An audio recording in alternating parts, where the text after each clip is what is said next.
Chapter 560.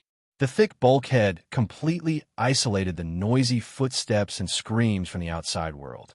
Amidst the low and clear sound of hydraulic pipes and motors, Zhong Shouhu took a deep breath and opened his eyes.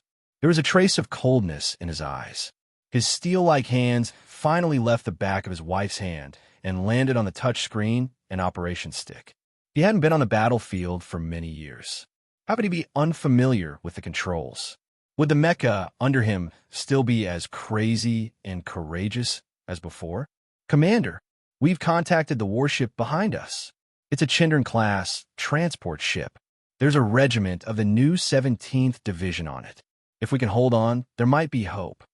The Chindern-class transport ship was one of the largest transport ships in the federal military. Other than carrying a lot of people, its own defense system was very advanced. In addition, the mecha group and the mecha regiment had the ability to fight in all areas. If the enemy could make it, then maybe it was just like what the Westwoods officer in the system said. Zhong Shouhu looked at the battle situation on the screen quietly. His facial expression was a little unpredictable because of the flashing lights in the mecha cabin. Mrs. Zhong, who was sitting silently beside him, suddenly grabbed his hand tightly. She had a pleading look on her face. Zhong Shouhu knew what his wife wanted to say. He smiled and said, "I understand. That little guy is indeed on that warship." He pressed the call button and connected to the Federation transport ship that was very far away. He asked calmly, "Is Su Lu there?" After a while, Su Li's trembling voice came from the other end of the call. It was obvious that he was panicking. "Commander, I'm here.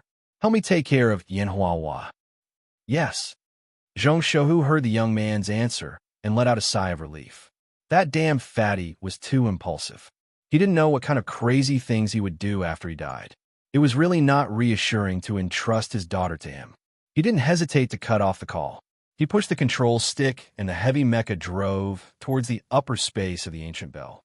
Just a while ago, the Empire's fierce new mecha group finally broke through the solid alloy wall of the spaceship and crazily killed their way in. His face became calmer and his expression became more relaxed.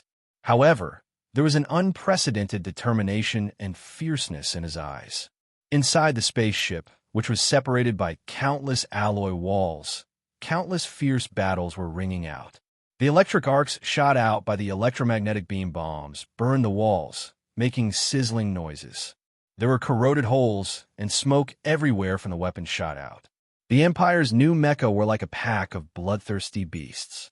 They broke through the outer shell of the spaceship and madly made their way to the lower levels. At this time, there were not many mechas that had entered the spaceship, but these new mechas that were dodging at high speed like black ghosts made the completely unprepared Westwood soldiers pay a heavy price. Many standard anti-mecha weapons missed.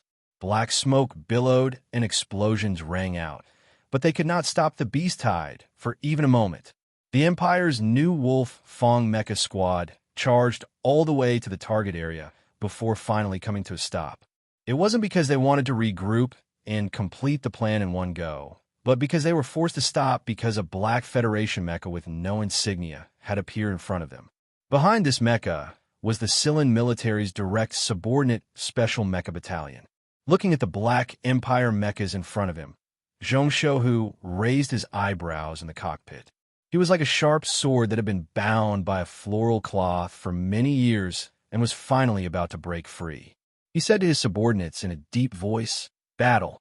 As the most important military commander of the Federation and the most powerful person in the Westwoods, Zhong Shouhu rarely had the chance to personally operate a mecha and participate in a battle. In fact, after surrendering to Du Xinghuan and returning to the Westwoods to inherit his family business, no one had seen him operate a mecha and roar like a tiger on the battlefield. People may fear his power and be amazed by his commanding ability, but very few people paid attention to his mecha battle skills. Only the Federation's god of war, Li Pifu, once gave this fierce tiger of the West Woods the highest praise in a private conversation by Lake Feiqing. Countless mechas broke through the restraints of space and fiercely collided with each other. Some cockpits were destroyed, some sparks flew, and there was a dull and deafening sound of metal tearing, The mecha battle on the ancient bell started silently and coldly, and ended violently and quickly. There were about 20 or so Imperial Wolf Fong mechs that had infiltrated the spaceship and appeared on this platform. These new mechs relied on their superior maneuverability and evasion rate in small spaces to successfully destroy 11 of the Cylon Special Mech Battalion's mechs. However, they paid the inconceivable price of having all their mechs explode. This was because of the excellent operation skills of the West Woods Special Mecha Battalion's pilots, because of the fearless spirit displayed by the West Woods soldiers in the last battle, but more importantly, because of the black mecha that charged into the most intense battle like a black ray of light, like an unstoppable god, charging into the most intense battle. The Black Federation mecha, without any insignia, stood on the chaotic platform among the wreckage of the Empire's mechas. It slowly retracted the alloy knife in front of its right mechanical arm. It was cold and silent, seemingly invincible, but in reality, it was invincible.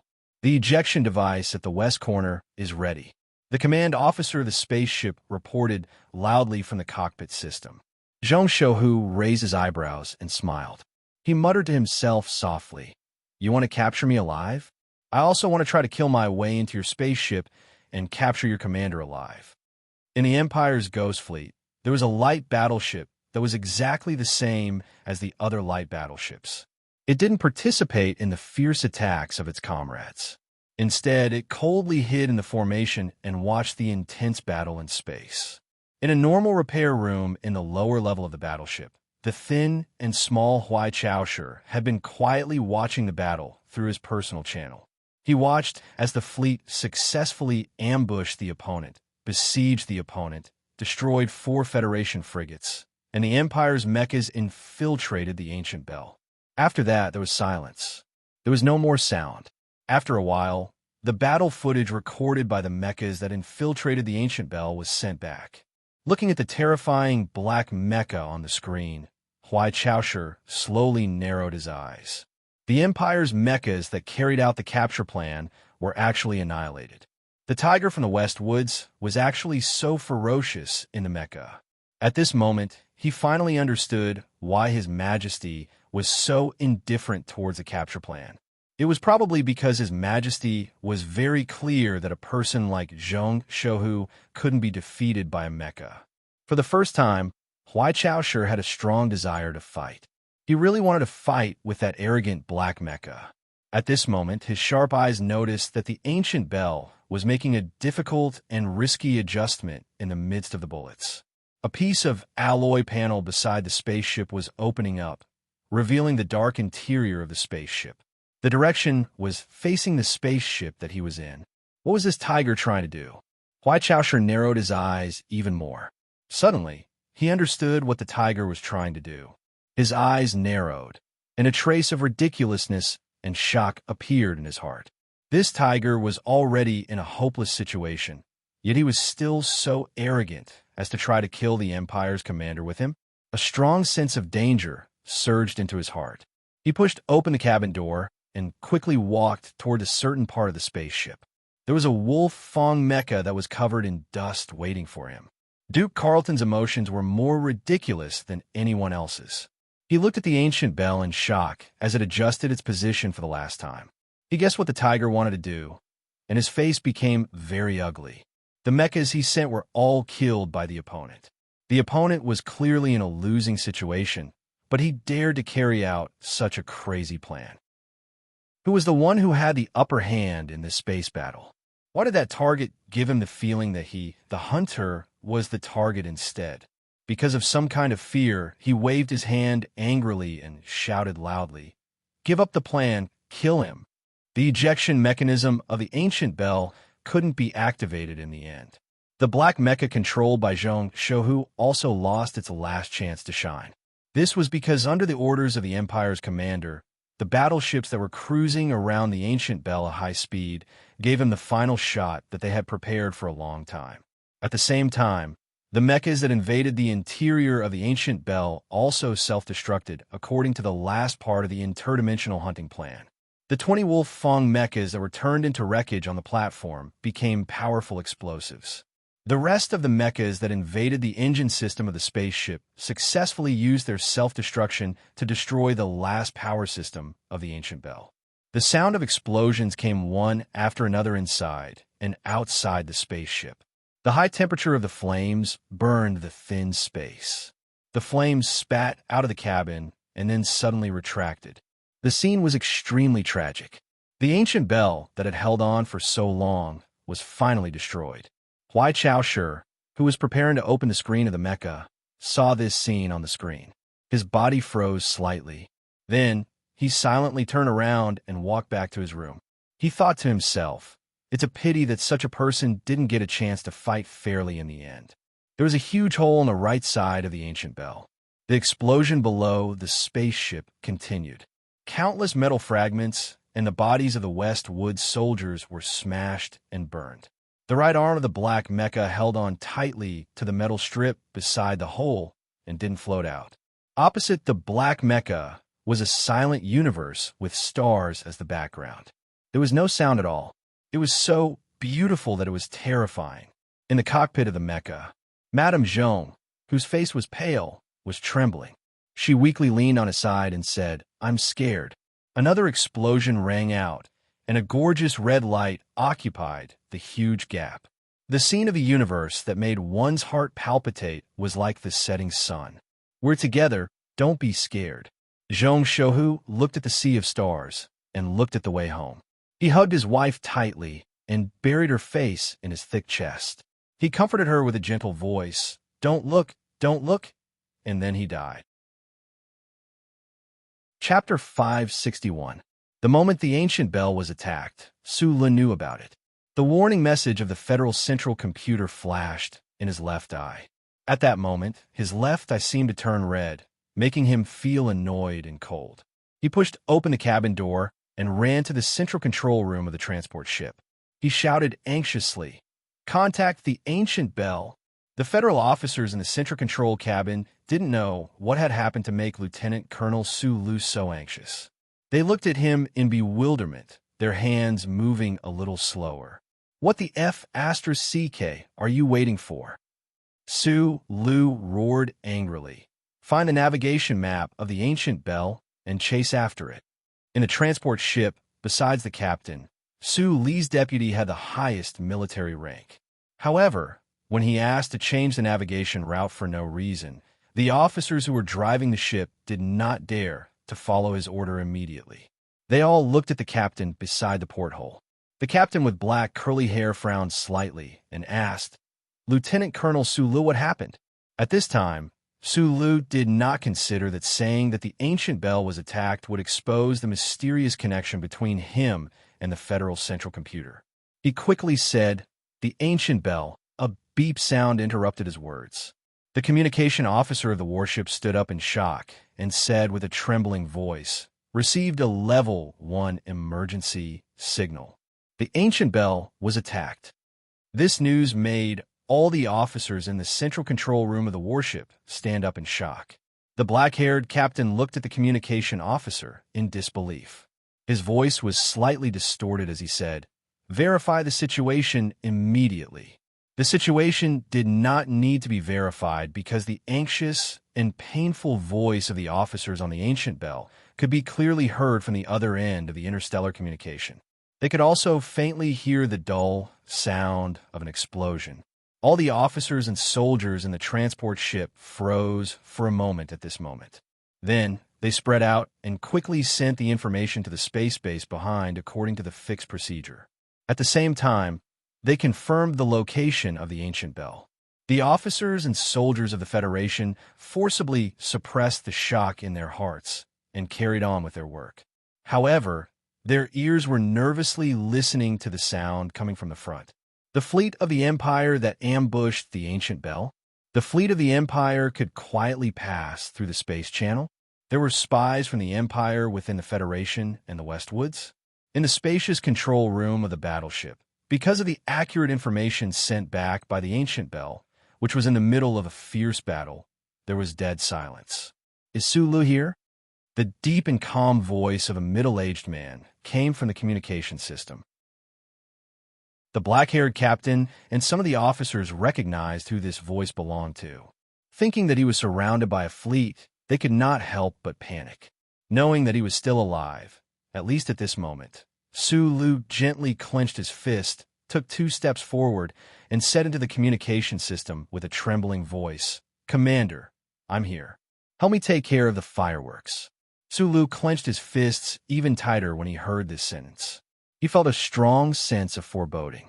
He really didn't want to answer this sentence, but after 2 deep breaths, he only paused for a moment before seriously and simply replying, "I'm sorry, but I'm sorry, but I'm sorry, I'm sorry." Yes. The communication with the ancient bell was cut off at this moment.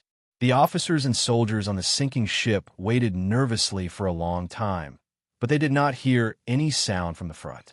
Sulu finally confirmed that it was probably the last time he heard the tiger's voice. After a moment of silence, he narrowed his eyes, lowered his head slightly, and said to the captain, "When can the second level of acceleration be completed?" "At least an hour. The load of the transport ship is too heavy. The most important thing is that the ancient bell is too far away from us. At full speed, it will take at least 5 days." The black-haired captain replied with a heavy expression, "It's too late." Sulu raised his wrist and looked at the mission manual on his phone screen. He whispered a few words into the communication system, then raised his head and said, "I know that there is a tri-wing ship used by the Bureau of Proclamation in the battleship. It was supposed to be sent to the forward base, but I want to use it temporarily." The black-haired captain immediately understood what he wanted to do.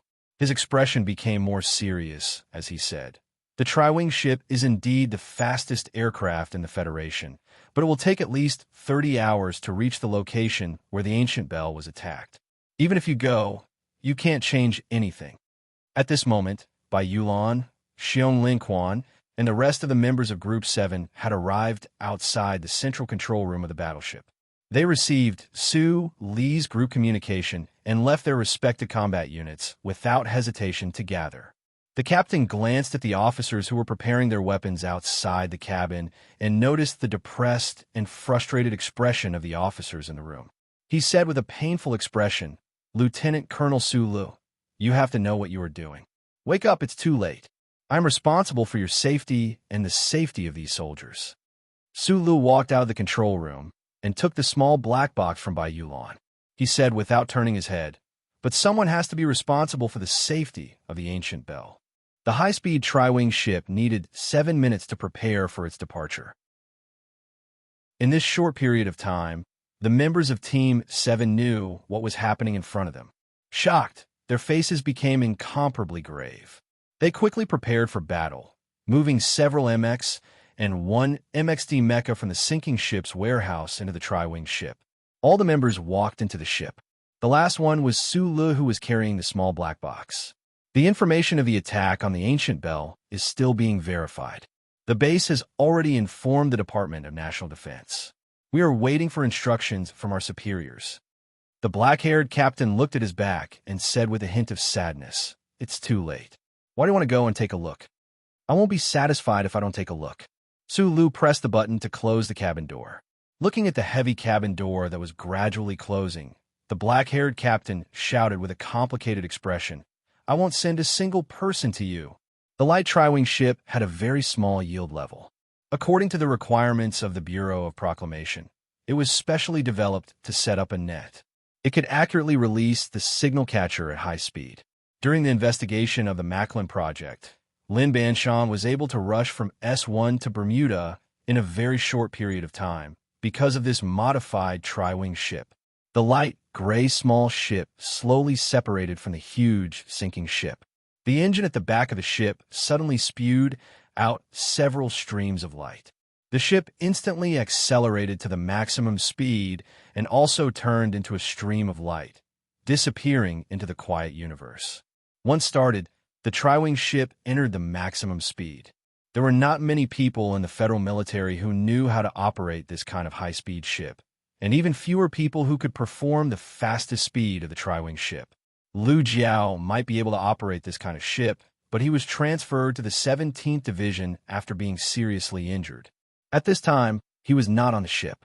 The son of the governor, Da Vinci, only knew how to drive and had no knowledge of aircraft. The sinker transport ship did not provide a navigation support team to Group 7, and it did not even send a battleship auxiliary officer to them. Originally, this three-winged clipper would have turned into a rock in a universe, but fortunately, Jian Shui'er had always been by Su Li's side. The national girl who studied in the Warship Command Department of the 1st Military Academy finally showed another side of her that was different from the star idol. Wearing a military uniform without epaulets, she sat quietly in the control chair and issued clear orders to control the high-speed tri-wing ship. She kept breaking speed values one after another. Su Lu glanced at her silhouette and her shoulder-length black hair before burying her head again. In the next dozens of hours, he and his team members kept silent. There seemed to be no other way to ease the tension and depression in their hearts. At some point, the tri-wing light battleship, with the secret help of the Federal Central Computer, intercepted a video signal sent by the Ancient Bell to S1. Everyone looked at the ghost-like fleet of the Empire in the video and the tragic scenes of the battle, and their mood became heavier.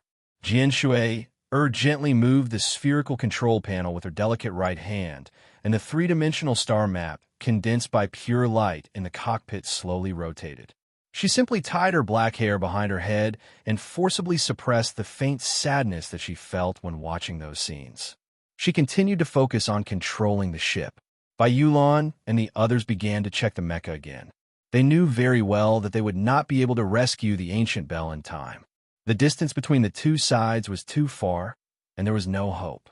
However, just like what the young leader thought, they wanted to verify the news with their own eyes. Su Lu squinted his eyes and looked at the three-dimensional star map ball beside Jian Shu. He suddenly turned around and walked back to his room. He said to the air in a low voice, "Find that fleet of the Empire. I don't want them to escape." According to the information and relevant calculations, that fleet should have at least 30 battleships left. Although their speed is much slower than the tri-wing light battleship, it is impossible for you to destroy them. A line of white words appeared in his left eye from the Federal Central Computer. Also, they're too close to the space channel. If they have the ability to come here, they must have the ability to go back at any time. It will be very difficult to catch up with them. The most important thing is that the charter network has always had gaps in the dark areas in space. The Empire's fleet should be hiding in these narrow channels. The dark areas that you can't see are the routes they took. I only need a rough estimate. Su Lu acted as if he did not hear the analysis of the central computer. He clenched his fist and said, "Find them." In the quiet black universe, there were metallic wreckages floating. In the distance, some deformed bodies of the Federation soldiers could be seen colliding with the parts of the battleship and slowly disappearing into the depths of space. After the violent explosion, the Ancient Bell had become countless pieces of scattered structure. The traces of burnt and melted metal on the battleship proved the tragedy of the battle a few days ago. The tri-wing light battleship reduced its speed for the first time. It slowly and carefully flew past the edge of the dense debris. Su Lu and the members of Group 7 who were behind the porthole were speechless when they saw this scene. The space was filled with the smell of tragedy and sadness. Hearing the curses, I can only accept it sincerely and continue to write the book diligently. I will not let down the tiger nor the bird. I will write this story well. Chapter 562. Looking at the tragic traces of the battle outside the porthole, Su Lu remained silent. His thick and straight eyebrows didn't tremble at all. Even his squinted eyes slowly relaxed. Is this what it means to be dead? That tiger and his valiant and battle-hardened subordinates had died just like that without a sound? Mrs. Zhong was also dead? He didn't understand why the sadness in his heart had melted away so quickly. It was just like the ice and snow in the north of 5,460 that had suddenly turned into streams, cutting through the thick plains. It was just like cutting through his heart one by one at this moment. It didn't hurt, but there was a feeling of emptiness, like there was a place where he couldn't grab hold of strength. They had talked on the phone once at the front line, eaten together twice, and had a deep conversation twice. If it wasn't for Madame Zhong and Little Watermelon, he wouldn't have been that familiar with this fallen commander. However, it was precisely because of this that Su Li's feelings, other than feeling frustrated and empty, felt incomparably absurd. Such a great person did not even have the time to bloom the most brilliant light in his life in the vast universe. He did not even have the time to become more familiar with him and learn more about him. How could he be dead? What do we do next? Jian Shui's eyes were slightly misty. She slightly pursed her lips and asked softly. Bai Yulan and her team members looked at Su Lu with a heavy heart. Before they set off, they had expected the tragic end of the ancient bell's destruction, but they still came because they needed confirmation. Now that they had unfortunately received confirmation, what could they do? Catch up with them. Countless warship wreckages floated outside the porthole. Su Lu looked away and repeated the words he had repeated many times to everyone. The Empire's hunting fleet had probably entered the space passage and returned to the mainland, but this did not change his decision. Even if there was only a 1 in 1,000 chance, he would still catch up with the Empire's fleet. No, even if there was no hope, there was no need to consider the effect of this light, tri-winged warship catching up with the Empire's fleet. He would still stick to his decision. This was not the action of a child who had cried bitterly, but the stubbornness of a stone. At this moment, the people of the Federation were unwilling to let the Empire's fleet leave after killing Zhong Shouhu. However, this unwillingness was expressed in Su Li's eyes. The Federal Central Computer calculated backward from the space where the ancient bell was attacked and provided a possible escape route for the Empire's fleet. After Su Lu entered the data into the star map, he allowed Jian Shui to continue driving the spaceship at high speed in the uninhabited universe. He hid in the room and did not come out for a few hours. The Bureau of Proclamation's tri-winged warship streaked across the quiet space like a stream of light, silently and somewhat lonely. No one had any hope of catching up to the dynasty's fleet. Therefore, when the three-winged battleship surveillance system discovered that the silhouettes of a dark, ghostly fleet were gradually disappearing in the darkness of the universe ahead, the crew members on the battleship felt somewhat incredulous. The Empire's fleet. People shouted in the tri-winged warship. Su Lu rushed to the control room and looked at the image transmitted back from the hologram. His right hand, that was hanging by his waist, trembled slightly. The universe 170,000 kilometers ahead was dead silent and empty. There was nothing abnormal with the naked eye. Only the spherical star map of the battleship clearly marked that there was an extremely vast space with an area of unknown square kilometers. It was the entrance to the space passage in the central region of the Night Scorpion Nebula. An Empire's fleet that killed the Ancient Bell was now slowly disappearing from that entrance. The members of Group 7 looked at the distant space image on the hologram with a serious expression. No one expected that the Empire's fleet, which should have retreated into the space passage long ago, would be so much slower than expected. We can't catch up. Jian Shui looked at the calculation result on the hologram and said with a trembling voice. She didn't know why, but she could feel Su Li's eagerness and anger better than anyone else. She knew that he really wanted to catch up with the Empire's fleet, although she couldn't think of what he could do even if he caught up with them. Su Li's eyes narrowed again. On the transport ship and the tri-winged warship, he had heard the words, "We can't catch up with them," too many times. That feeling of emptiness and confusion was piling up in his heart. The Empire's fleet sent a communication request. Gu Shifeng took off the surveillance headset and said loudly in surprise. A man wearing the uniform of a general of the Imperium appeared on the light beam of the three-winged light warship. The muscular officer of the Imperium had many medals that represented glory on his chest. His slightly raised eyebrows did not conceal his delight and disdain at all. "It's Cao." Bai Yulan narrowed her eyes behind Su Lu and said with strong hatred and murderous intent, "The most famous butcher general of the Empire. In the last war, this person personally ordered the slaughter of 400 severely injured Federation soldiers who were unable to evacuate in time."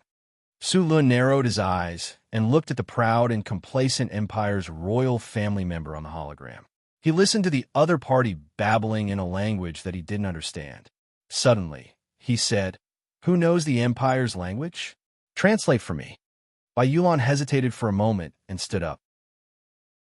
She looked at the hologram sent by the Empire's fleet and translated as calmly as possible. He said, "You guys arrived later than I thought. The Federation only had time to send you guys. I'm not interested in killing you guys because killing that Commander of the West would felt good. I'm already full." Yulon paused for a moment and continued to translate. "I'm happy to share this joy with you. If you want, I can provide you with a beautiful image of the explosion of the ancient bell." He glanced at Sulu and said, "The rest is just him blowing his own trumpet and describing the scene of Commander Zhong's death. Translate according to his words." Sulu slightly tilted his head and looked at the repulsive butcher general of the Empire on the hologram. There was not a trace of emotion in his eyes, as if he was looking at a dead person. "Don't leave out a single word." In the end, he said, "Greetings to your president. In the future, we will often come to the Federation for holidays. Of course, you are welcome to come as well, as long as you're not afraid of death."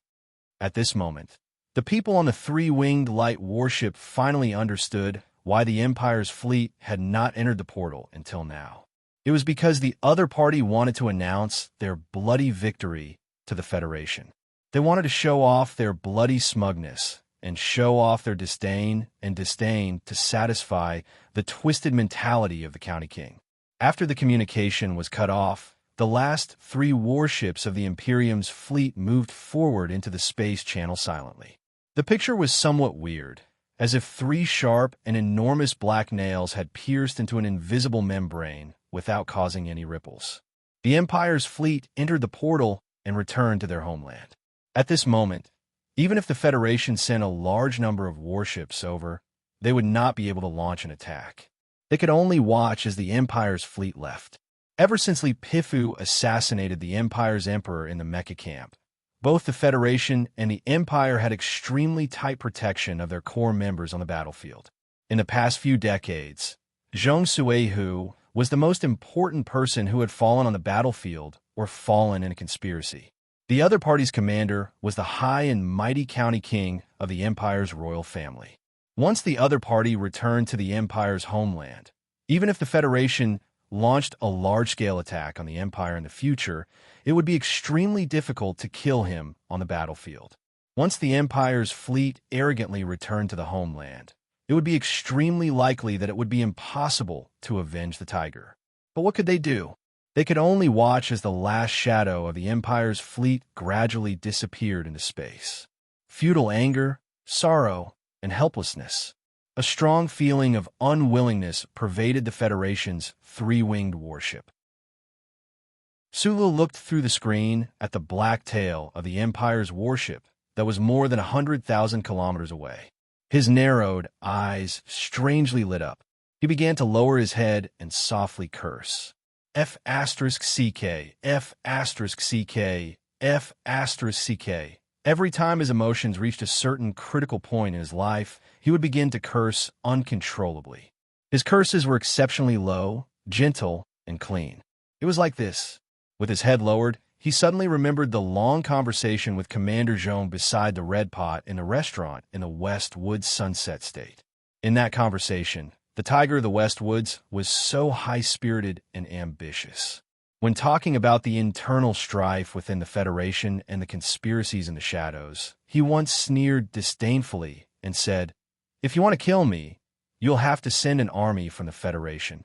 Who would have thought that not long after that, it was an army from the Empire that ended his life? Sulu raised his head. His expression gradually returned to normal. Looking at the empty entrance of the space passage on the screen, he suddenly opened his mouth and asked, "Who has been there? Which side was that?" At this time, it was not a problem. Yulon's eyes, which were covered by black silk, faintly flashed with a cold light. She, Xiong Linquan, and the other two old team members all nodded at the same time. Before the Empire mastered the space passage technology, they dared to take great risks and send those Special Forces soldiers into the Federation's territory. Naturally, the Federation, who had the control of this cosmic gate, would not give up on such an attempt. In the past years of relative peace, who knew how many military elites had carried out dangerous infiltration operations? Tell me the situation over there. Sulu narrowed his eyes and said. The interior of the warship suddenly became dead silent. When the team members heard these two sentences, they immediately thought of what he was going to do. Unexpectedly, no one dared to answer. What do you want to do? Jian Shui looked at him in shock. She hurriedly stood up and said, Calm down. In the eyes of the others, what Su Lu wanted to do could no longer be described as excited, but should be described as crazy. Even a loyal companion like Bai Yulan, who had silently sold her life to him, did not open her mouth to speak. Yet at this time his expression was so calm. What I want to do does seem to be irrational, but after careful analysis, this should be the best method. If even you guys don't dare to imagine it, then those arrogant Empire people won't even think of it. So, this plan appears crazy, but what it conceals is that it is absolutely unexpected. The people of the Federation, the people of the Empire, in the movies and novels, all seem to associate blood feuds with long periods of time. But in my opinion, revenge may not need to wait that long. There is a saying in the Federation, if a big shot wants to take revenge, it is not too late to wait 10 years, but the revenge of a small shot needs to be done from morning to night. Su Lu turned around and looked at the team members sincerely. I want to try, using a speed that no one has ever thought of, using the shortest amount of time, perhaps from morning to night, to complete this task. I've written this most powerful part of the plot. I'm a bit nervous. Perhaps I'll write less tomorrow, afraid that what I write will not be as good as today's chapter. Also, this is the opening of a major plot, so I have to pay extra attention to it. I'm quite satisfied with today's chapter title and content. It's just that this small matter has a different flavor. From the point of the line, I've smoothly and reasonably connected all the aspects of the story and the incident without any omissions or abruptness. I'm very satisfied with the recent content. It's reasonable and unexpected. I hope that I can cultivate these words even better in the future.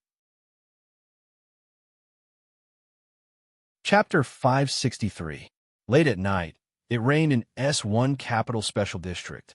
The pitter-patter of raindrops hit the dark green leaves, knocked on everyone's windows, and disturbed their dreams. The coming summer was drenched by the rain. Under the night sky, the soft sound of a violin came from an unknown building, quietly exuding a sense of peace. However, on the same rainy night, in the official residences that ordinary people could not come into contact with, a completely different mood and atmosphere was condensed.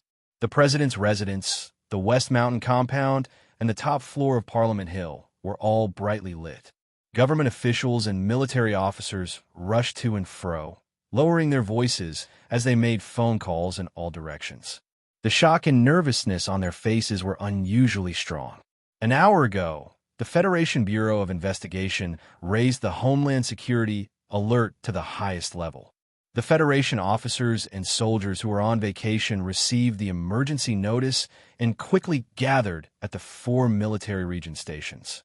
17 space military bases, including the New Moon base, entered a state of readiness. In the dark universe, the fleets of the Federation quickly advanced to the designated star regions to set up defenses. The atmosphere at the Bureau of Proclamation at the end of the dead-end road on the outskirts of the Capital Special District also became unusually tense at the moment. Director Tai rushed back from home with a cold expression. The ordinary people of the Federation did not know what had happened, nor did they know that for these departments, this rainy night was not fresh, but heavy and long-suffering. When the information was finally confirmed, this tense and oppressive atmosphere that pervaded the various departments suddenly turned into shock and pain. Lieutenant General Zhong Shouhu, commander of the 4th Military Region of the Federation and commander-in-chief of the Westwoods Front Line, was attacked and killed in the Night Scorpion Nebula. The light penetrated the huge floor-to-ceiling windows of the president's residence, illuminating the rain outside the building like a silver line. The Special Task Force agents in black formal suits looked around with serious expressions like hawks. They only knew that something big had happened in the Federation, but they did not know what it was. At this moment, the staff in the official residence could no longer be like those familiar nights, drinking coffee to eliminate the tiredness after busy overtime work. Men and women gathered together to tease a few words. Sometimes when they met His Excellency the President, they could even joke with him a few words. They quietly and nervously stayed in their respective offices, waiting for the work that was about to come. On this rainy night, Mr. President would not be in the mood to drink coffee with everyone, and neither would they. In the Oval Office, a loud curse and the sound of a heavy object crashing could be heard. Who can tell me what the F***CK is going on? After confirming that Zhang Shouhu had been killed, President Pabre could no longer maintain his usual demeanor. Like a lion that had been stabbed, he roared furiously at his subordinates in the room. His tanned face grew darker and darker, and his thick lips cursed without hesitation. 3 buttons of his shirt had already been undone, but it still couldn't cool down his angry heart.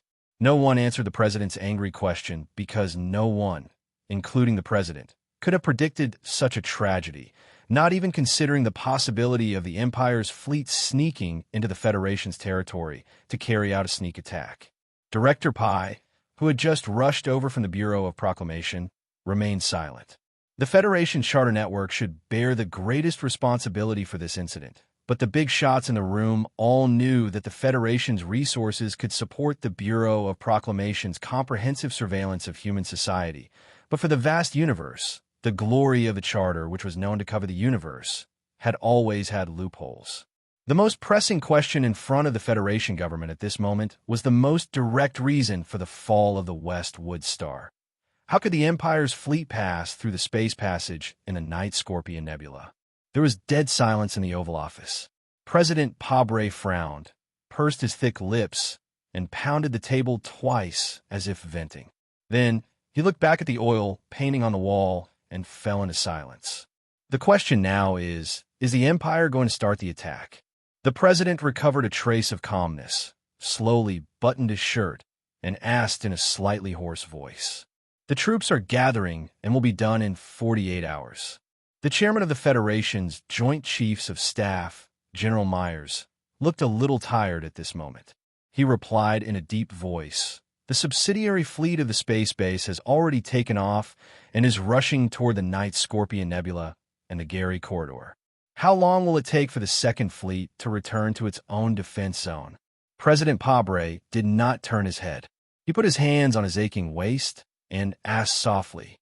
At this moment, no one knew if he had some regrets in his heart. If he had not transferred the Federation's main fleet to the desolate star field outside the West Woods in order to annihilate the Empire's expeditionary fleet, would the Ancient Bell be able to escape this disaster? The Commander-in-Chief of the Federal Fleet, General Hong Yuliang, appeared on the remote communication screen.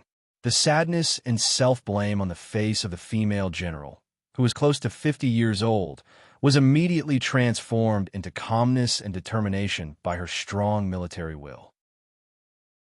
"Mr. President, the Federal Fleet will completely strengthen its defense zone after the 78 Federation Standard Hours. We are ready to face the entire fleet of the Empire."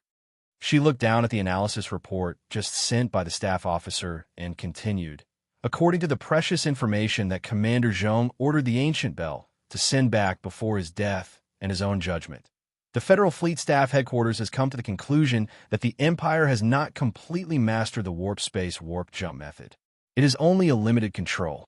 They can only send a batch of intermediate fleets over at most, and probably because they are waiting for the space storm to subside, the interval between the teleportation should be more than 7 days." Hearing the military's analysis, the heavy stone in President Pabre's heart was slightly relieved.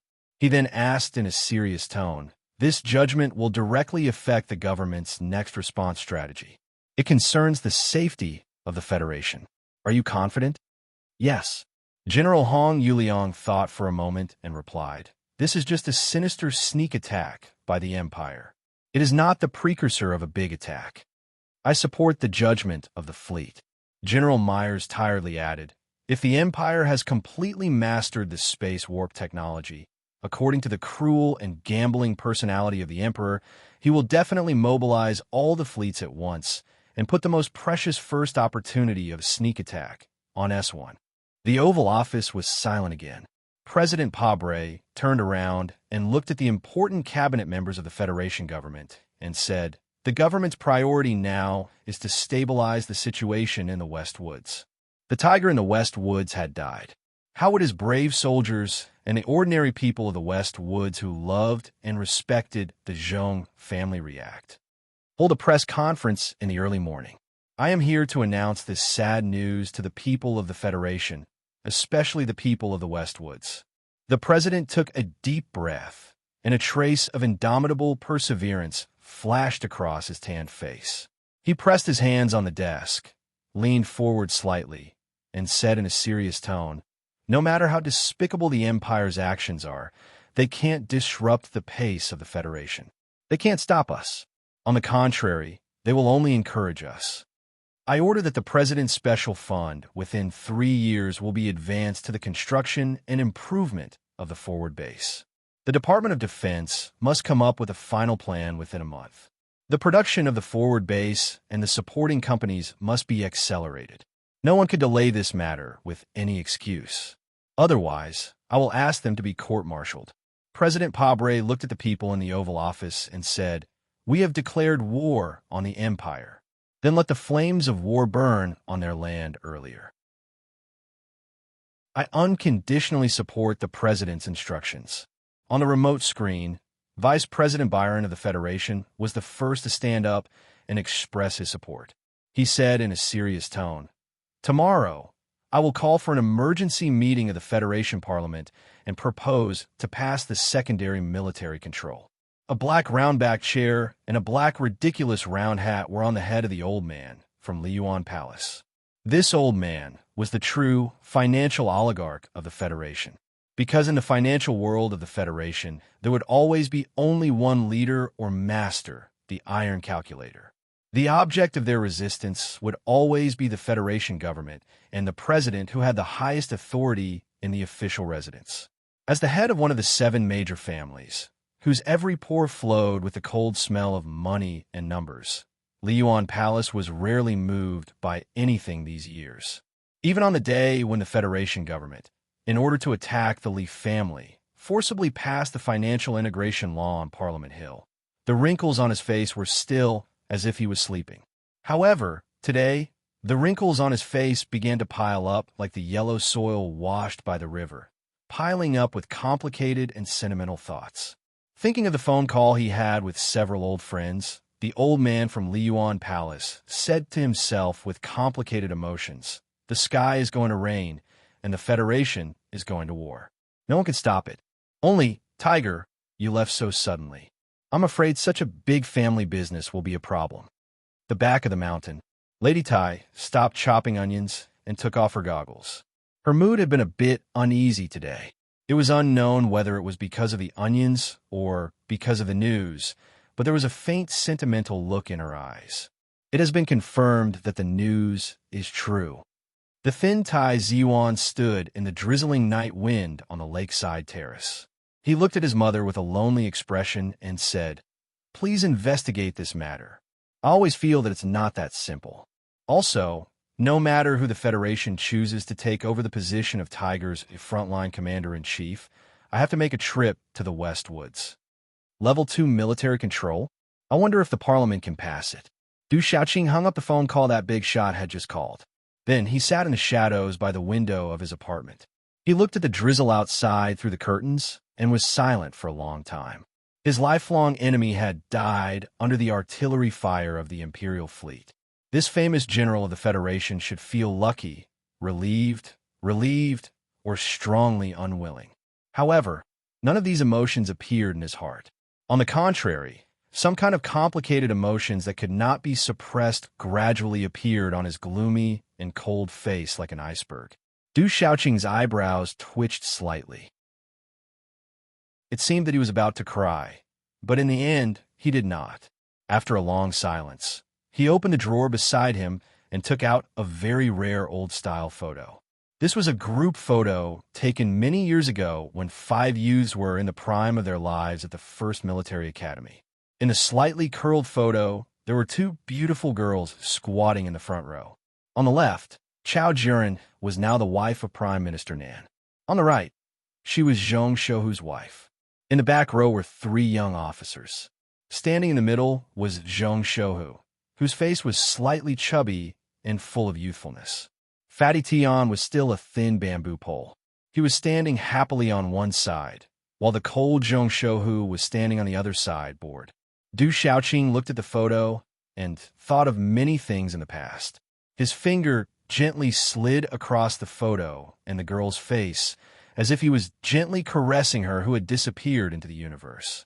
Then, an uncontrollable anger flashed in his cold eyes. Chapter 564. Empire, Tianjing Planet.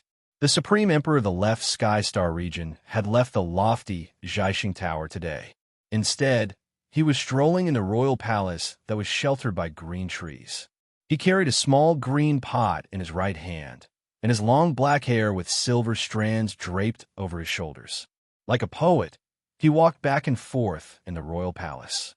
There was a faintly discernible, strange, and yet delightful smile on his face. The tiger that had blocked his path in the West Woods for many years was finally dead. He didn't have the emptiness that a poet would have when an enemy passed away. He only had the satisfaction of drinking good wine. However, unlike the carnival atmosphere in the building of the military headquarters, the emperor controlled his emotions well. He drank slowly but didn't smile wildly. This was because he had absolute confidence in this transmigration hunting plan. The subjects of the empire had spent decades to complete the 3 important research results.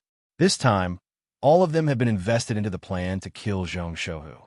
They had even replaced his original plan to capture and kill the Federation's young girls. How could they fail? However, the emperor had a somewhat different opinion regarding the source of the information regarding this hunting plan. In his opinion, it would be very difficult for the last hero to achieve this. Perhaps some interesting changes were taking place within the Federation, but such changes were something that the Empire was very happy to see. It was just a pity that the hero with the royal bloodline would soon become a sacrifice. The palace servants followed behind him from afar. They knew that the emperor was in a good mood, and their faces were full of smiles. Military Affairs Minister Prince Bo Wu was closer to the emperor. After hearing the cold voice of the emperor, his eyes couldn't help but flicker slightly. Actually, I know that the military headquarters made this plan just to appease my anger and to appease the negative impact of the expeditionary army's destruction on the empire. The emperor said mockingly, "Even you, the Minister of Military Affairs, are probably laughing at me in your heart. Laughing at your subordinates for throwing all of the empire's greatest secrets into petty assassinations instead of exchanging them for the greatest benefits. I don't dare." Prince Bowu lowered his body in fear. "It's just the 2 of us now. Don't say these useless words." The emperor said lightly, "I just want to let other people, or at least you, know why I want to kill Zhongsha.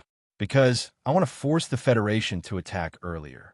Prince Baiwu slowly straightened his body and remained silent, but a trace of coldness flashed in his heart. The expeditionary army has been wiped out. The warmongering president will definitely try his best to push the Federation to attack the Imperium. It's only a matter of time. The Empire's emperor said slowly, "And with the resources our empire possesses, not only is it insufficient to support a full-scale attack against the Federation, it is even extremely difficult to deal with their attacks. Attacking when the Federation is not ready is always easier to deal with than when they are ready." The emperor looked down at the calm surface of the returning pond and said, "Give them all of the empire's empty borderlands. When the Federation occupies a star system, they have to leave behind troops and resources to defend it. The more star systems the Federation occupies, the thinner the resources and troops will be, and the more difficult it will be. Plus, these people are used to doing shameless things in the name of freedom. Since they have been using this name, they will naturally feel embarrassed to kill too many people. The civilians in Star County need to be managed and fed. If too many people starve to death, that poor president won't look too good. The deeper the Federation goes, the more complete their failure will be. Hypocrisy will be their final epitaph. Prince Bai Wu thought with a trace of shock. Since the end of the war more than 10 years ago, the emperor in front of him had forcefully changed the strategic arrangement of the empire and strengthened the expeditionary army to put pressure on the Federation. However, he also took back the most elite army from the edge of the space tunnel. It turned out that all of these arrangements had a deeper meaning. Today is a very memorable day. The emperor turned around, looked at Prince Bai Wu, and said lightly, "Let's go to the mausoleum. It's the anniversary of the assassination of my father and teacher. I want to tell them this news that is neither good nor bad." The relevant conversation took place in the Federation President's mansion and the Empire's palace. The two major forces in the universe were both making large-scale strategic arrangements. The death of that Shilin tiger was admittedly a world-shaking event, and it could also become the opening song of a great era. However, at this moment, people would mourn or celebrate, but they didn't have time to think about vengeance or things to prevent vengeance. The remnants of the Empire's ghost fleet that carried out the hunting plan had already entered the space tunnel and were about to arrive at the Empire's territory. Under such circumstances, no one, including Emperor Huai Fuchai and Federation President Pabre, would expect that there was a small battleship and a person in the universe who was planning something crazy but exceptionally calm. We don't have the data of the space tunnel of the Night Scorpion Nebula. This data is the top secret information of the Bureau of Proclamation. The upper echelons of the government will definitely not allow you to do such a crazy, suicidal action. Naturally, they won't give you the data.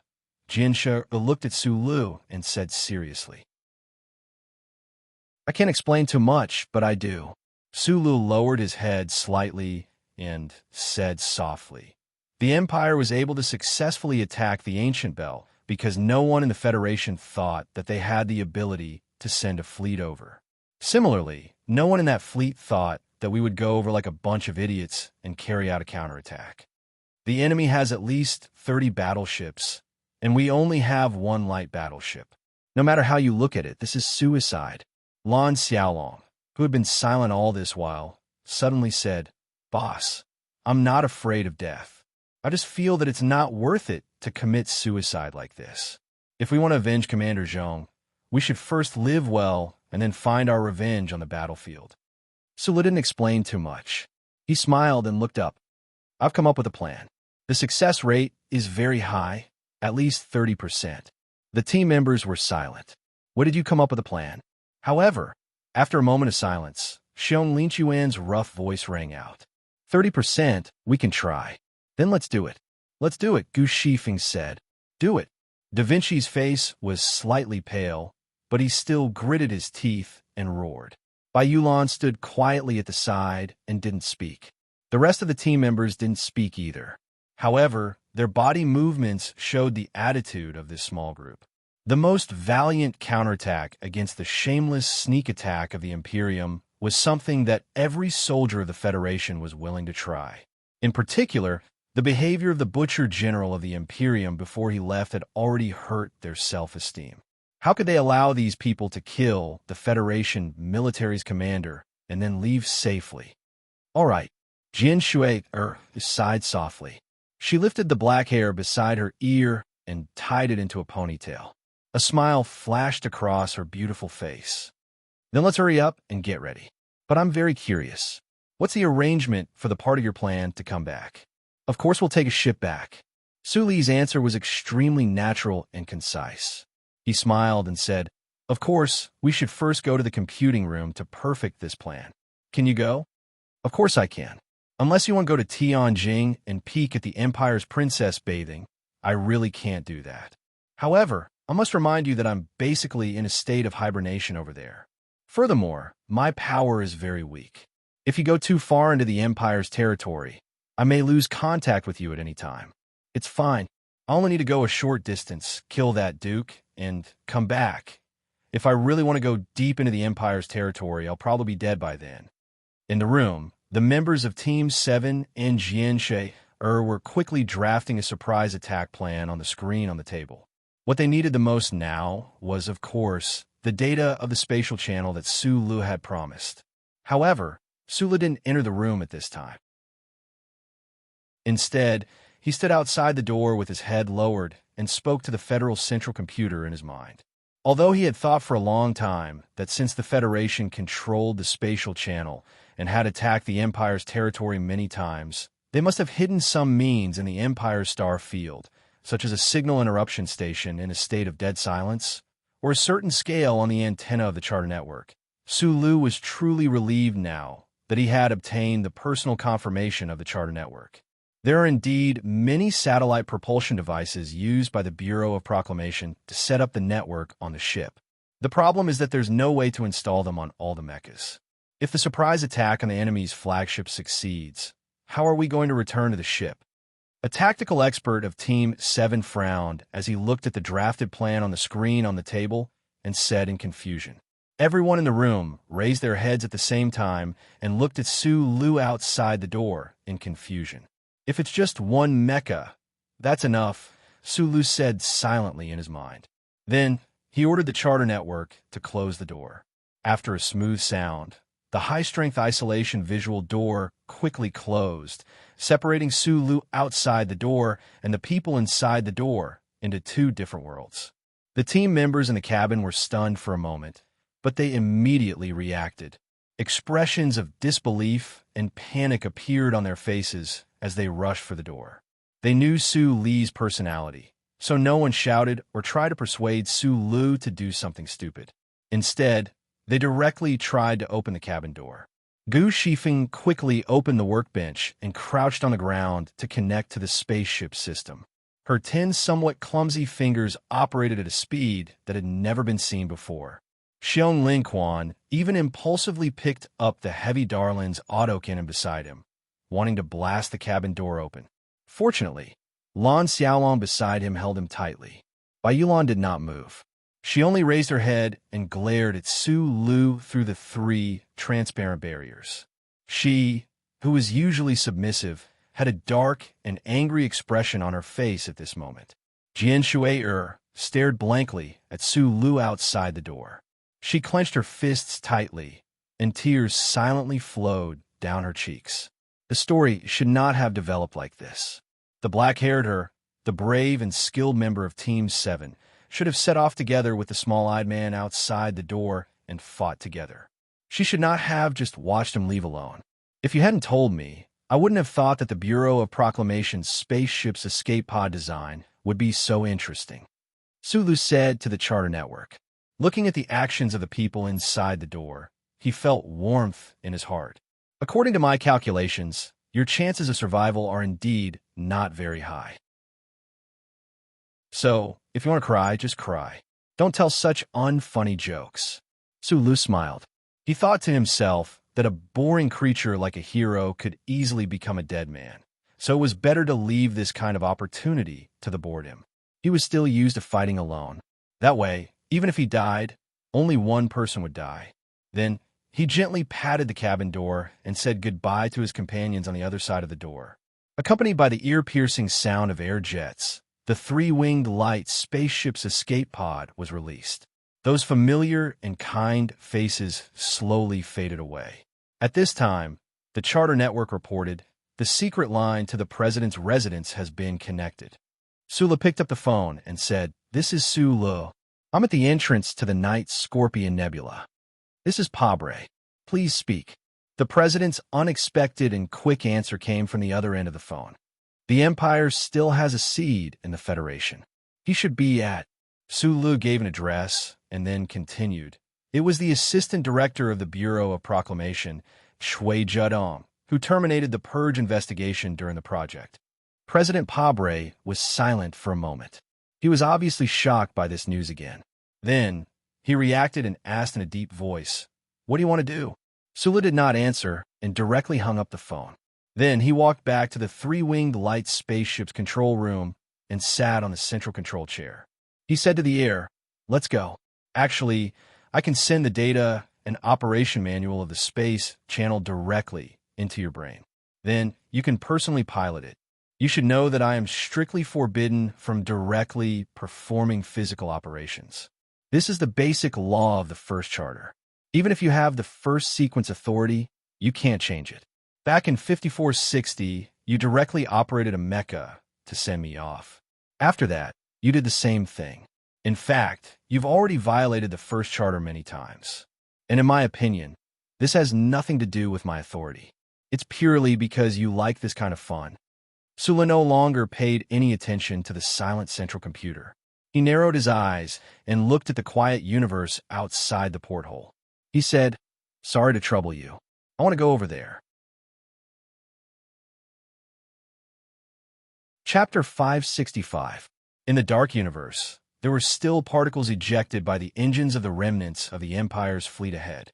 The light in the empty space was somewhat dim. A strange spatial fluctuation that could be vaguely captured by the naked eye occurred. A metallic gray tri-winged ship, like a nocturnal expert that could not speak and silently hunted down injured beasts, silently entered this space and followed the fleet ahead.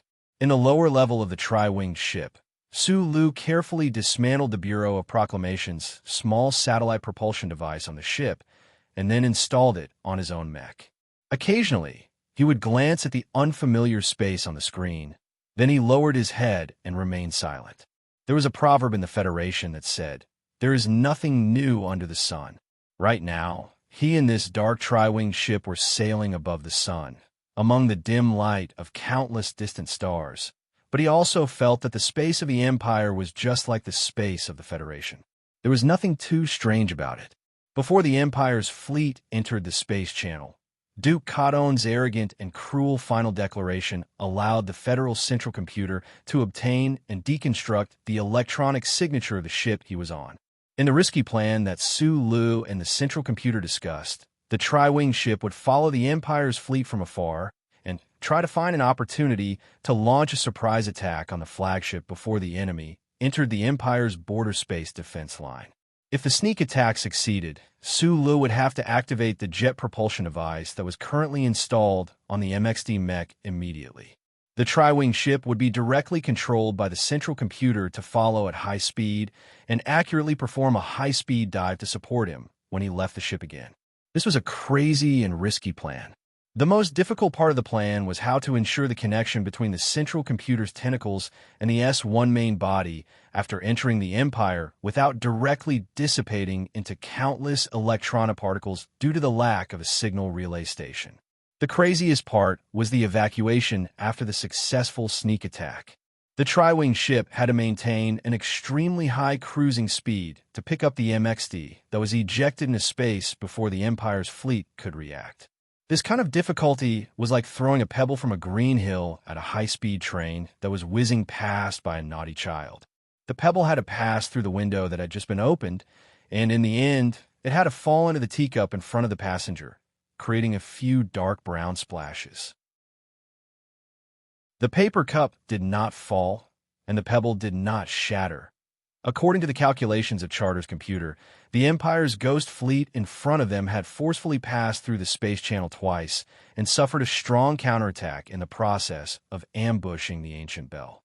The battleship had suffered great losses, especially since the Empire's electronic system was already behind that of the Federation.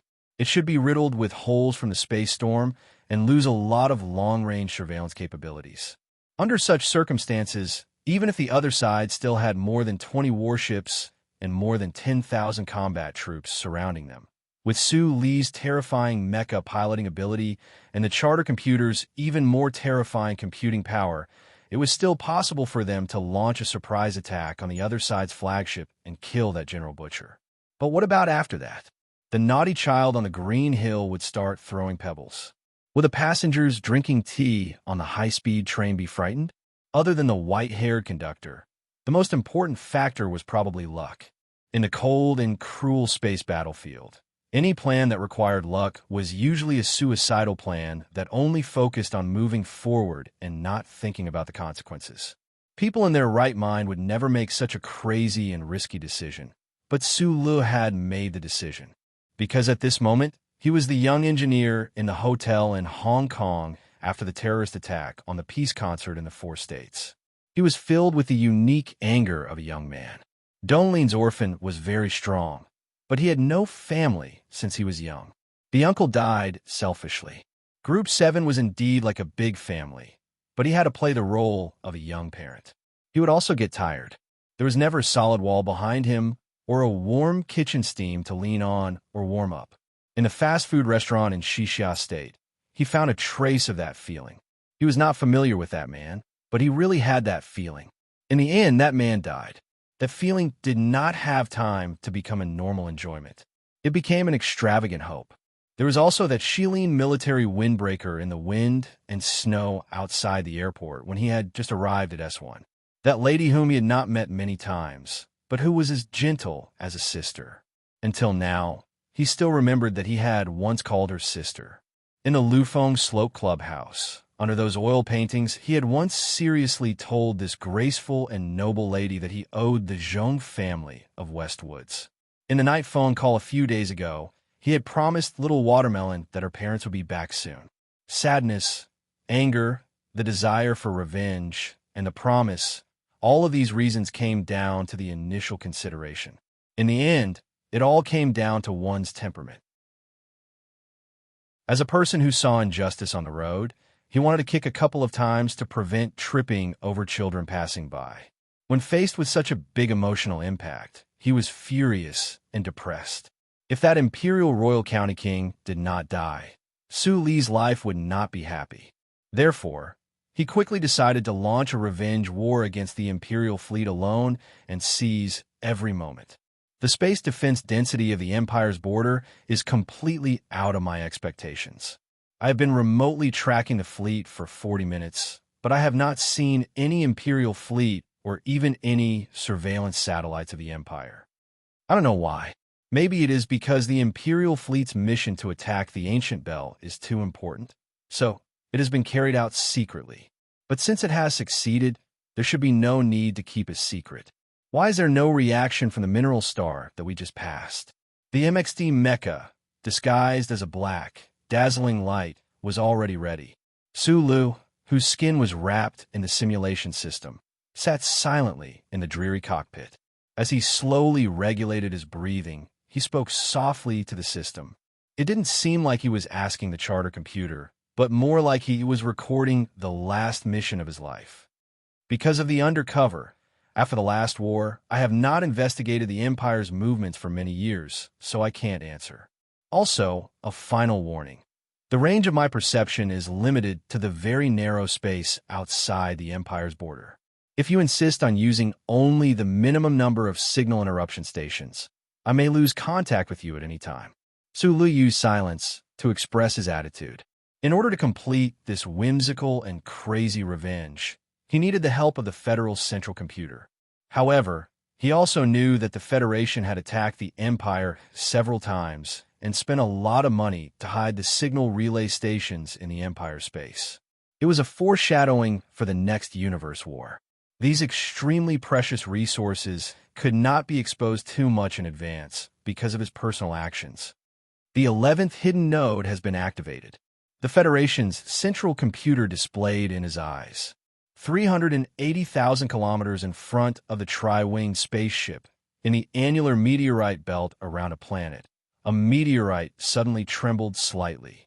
Under the disguise of a sturdy rock, the signal relay circuit that had been sleeping for more than a decade, or even decades, started to operate. It began to greedily extract all the non-cosmic background radio waves around it, including the Empire's fleet that had just passed by not far ahead. All the information was converted into encrypted data through the hidden nodes that the Federation's Bureau of Proclamation had spread in the Empire's universe back then and continuously transmitted to the signal relay station behind it. In the few hours before it was activated, many similar situations occurred in the Empire's border space. The metal wreckage and meteorite fragments that had been floating in the universe for a long time received a long-awaited activation command and began to perform the work of the Charter Network signal relay station. The images and signal monitoring data in this part of the universe continuously passed through the space channel and entered the Night Scorpion Nebula in the Federation's territory. as well as the ghost-like tri-winged spaceship. The distance from the exit of the space channel to the edge of the planetary system was not long. The Empire's fleet at the front was celebrating enthusiastically, but they did not expect at all that a light, high-speed spaceship of the Federation had begun to play the role of a ghost that they had played a few days ago. It followed them quietly from afar like a venomous snake that could launch a critical strike at any moment. The Empire's fleet precisely adjusted the direction of their voyage with the help of the giant planet's gravity and continued to sail silently and easily in the deep darkness behind the giant planet. Because of the strategic changes made by the Empire in the past few years, there were naturally no troops of the Empire stationed in this solar system without any resources. Even the military detectors were few and far between.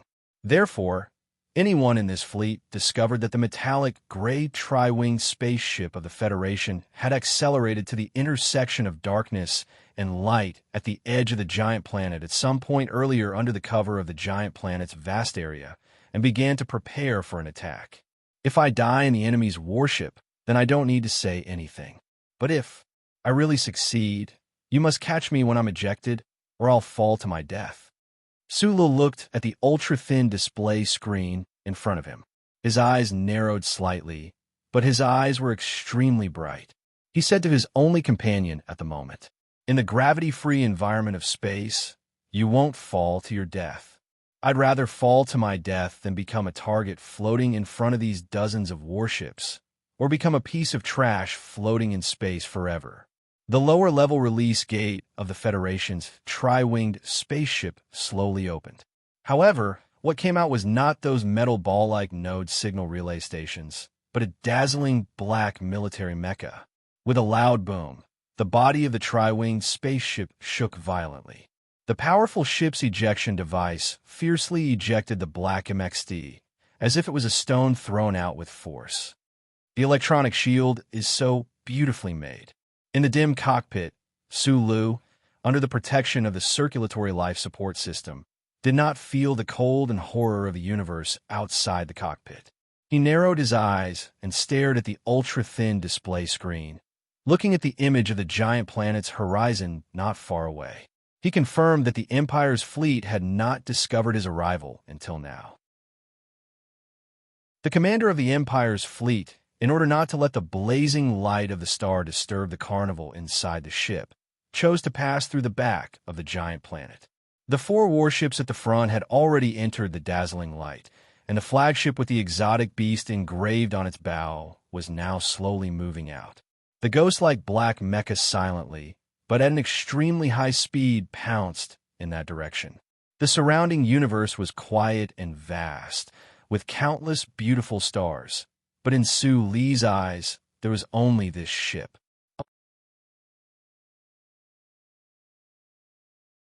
Chapter 566. Keaton was the most famous county king in the Empire. Because he had the closest blood relationship with the great emperor, he was able to snatch the most beautiful women around him. The citizens of the county star under his rule had the worst life. His fierce face was the ugliest, especially when he smiled. For example, right now, he was holding a glass of wine. His face was red from drunkenness, and his fish eyes were full of excitement. His fingers were deep in the chubby cheeks of his blonde secretary.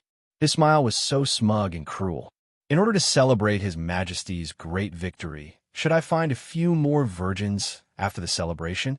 He drank a mouthful of blood-like red wine and planned the rest of the trip with satisfaction. The woman in his arms had a mesmerizing figure and blonde hair. Unfortunately, the color of her eyes was too light. As a pure-blooded member of the Empire's royal family, he was proud of his dark and ugly eyes. Of course, he was not happy about this. Every time this county king led an army, it was always a cruel slaughter and a journey full of obscene activities. However, this time, the interdimensional hunting plan was extremely important, so he had to put in all his effort and be very careful. Not to mention, there was still that little ancestor on the ship. The nobles of Tianjing Planet and the officials of the County Star were afraid of his rudeness and prominent status, but in reality, they looked down on him. However, This person used his brutality to wipe out the rebellions of the common people for His Majesty again and again. He also gained His Majesty's trust with a straightforward and violent temper. No one dared to show this emotion on the surface. County King Carleton was very clear about the views of the entire empire's upper class. He knew that countless people hated this ugly and evil mask on his face. Although this mask was not something he wanted to wear, he didn't mind because His Majesty needed him to wear it. The Empire needed him to wear it, and his power and status also needed him to wear it.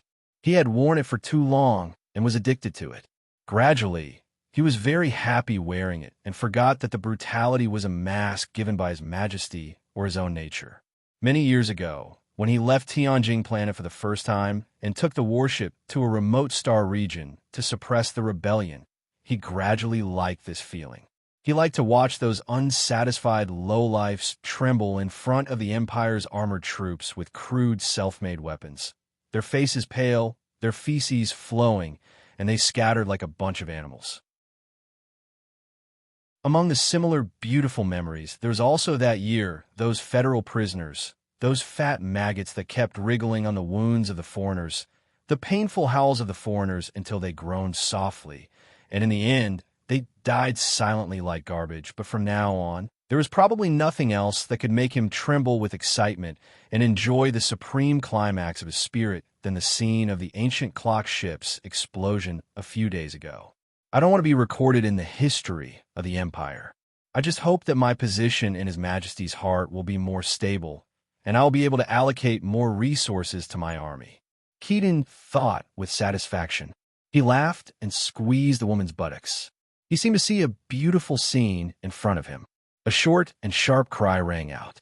It was not the female civil official whose buttocks were bruised and swollen that cried out in pain, but the warship's central control system automatically sent out an alarm. The Imperial soldiers in the central control room of the warship looked at each other in surprise. The officer in charge of the electronic monitoring shook his head in confusion. There was an alarm, but the data filtering program of the warship's monitoring system did not indicate the source of the alarm. Because of this reason, like most of his subordinates, Keaton did not raise his vigilance enough. Except for official military exercises, the Empire's fleet in the local star region had not sent out an alarm for more than 10 years. Could it be that some stupid electronic technician accidentally touched some device? However, only 10 seconds later, the short and sharp alarm rang again. This time, the warship's system indicated the source of the danger. The cold mechanical voice echoed in the room. Unknown target is approaching at high speed. Distance 2,322 kilometers. Direction deviation 83 degrees. Keaton's face slightly darkened. He frowned and looked at his subordinate, who finally woke up and started to quickly analyze the alarm. The captain wiped the cold sweat on his forehead and ran over, nervously reporting, "The unknown flying object is very small. Because it is in the background of the bright star, we can't confirm its shape yet. But its shape is obviously irregular, so it should be a small meteorite. Please don't worry. The warship has started to adjust its posture, and the relevant reinforcement plates have been covered." As if mocking the intelligence and calculation ability of the carbon-based life in the warship, 3 seconds later, the central control computer of the warship sent out a sharp alarm again. Target distance 779 kilometers. Speed. Warning. Impact warning. Warning. Impact warning. Please return to your seats and stabilize your body. 1 second later, the content of the central control computer of the warship became target distance 277 kilometers. Speed. Hearing this, Keaton, who had a disgusted but relaxed expression, suddenly stood up and stared at the light beam with his gloomy eyes. He did not know if there was a small meteorite in space that had such a shocking speed, but he was absolutely sure that even if there was such a small meteorites would not slow down. However, with a gloomy expression, he did not have time to say anything. The alarm of the central control system of the warship could not even keep up with the speed of the meteorite. After a muffled sound, the floor of the warship that was sailing smoothly slightly trembled, as if it was hit by a small object. Everyone subconsciously looked up and followed the surveillance camera of the warship in confusion and shock, looking at the location of the impact.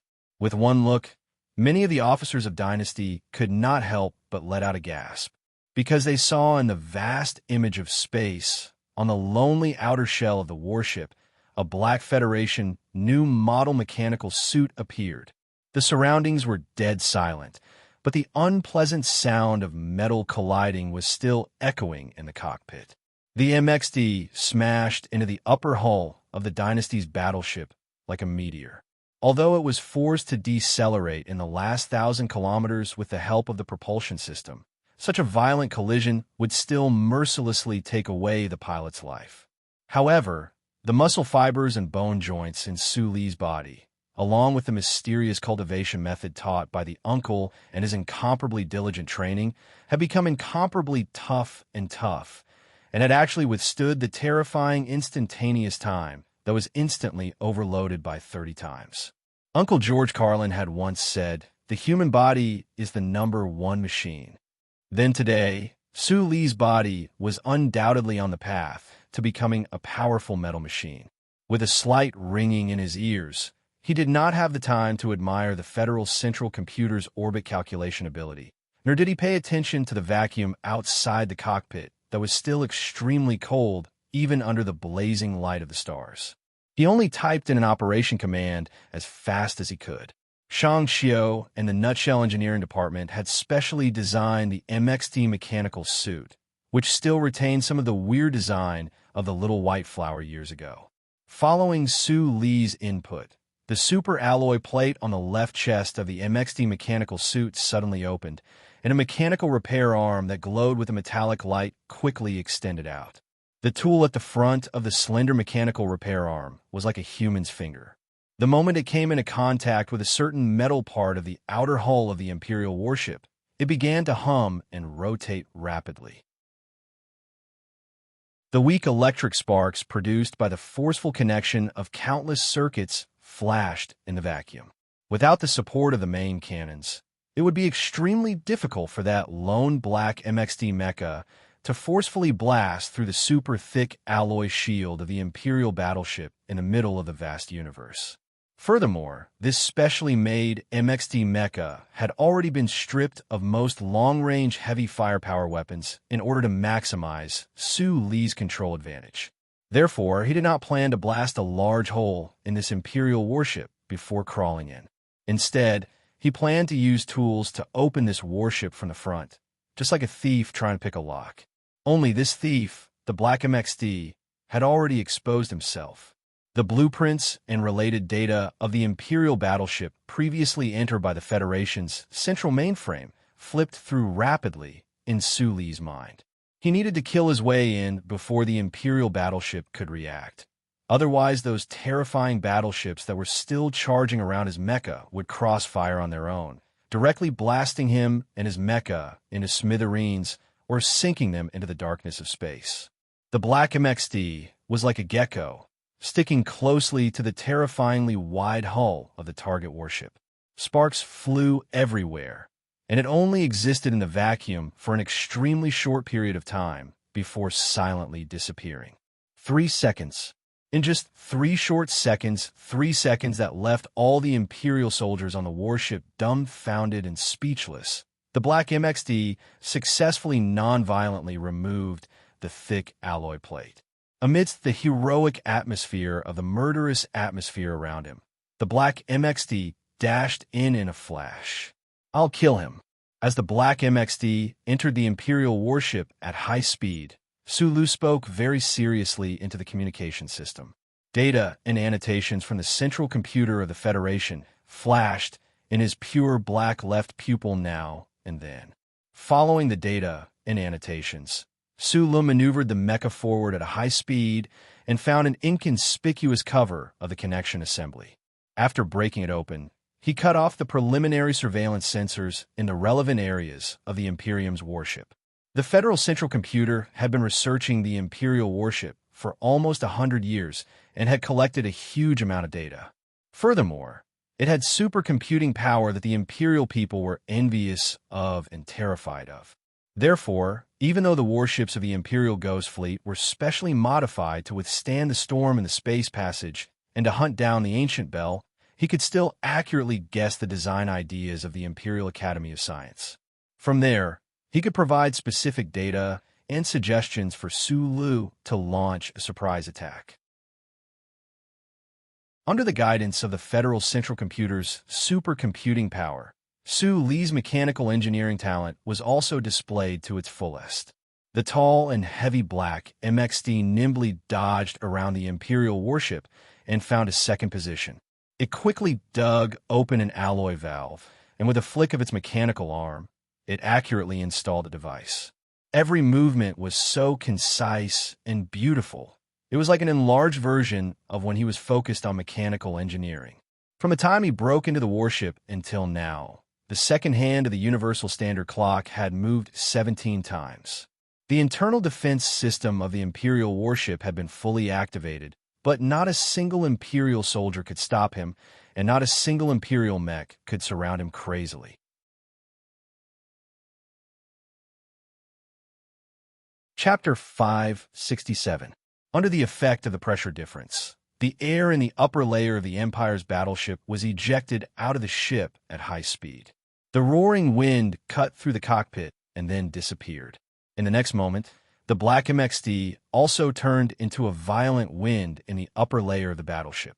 The heavy and enormous alloy body suddenly moved, easily avoiding the restraining belts that popped out from the internal partition of the battleship.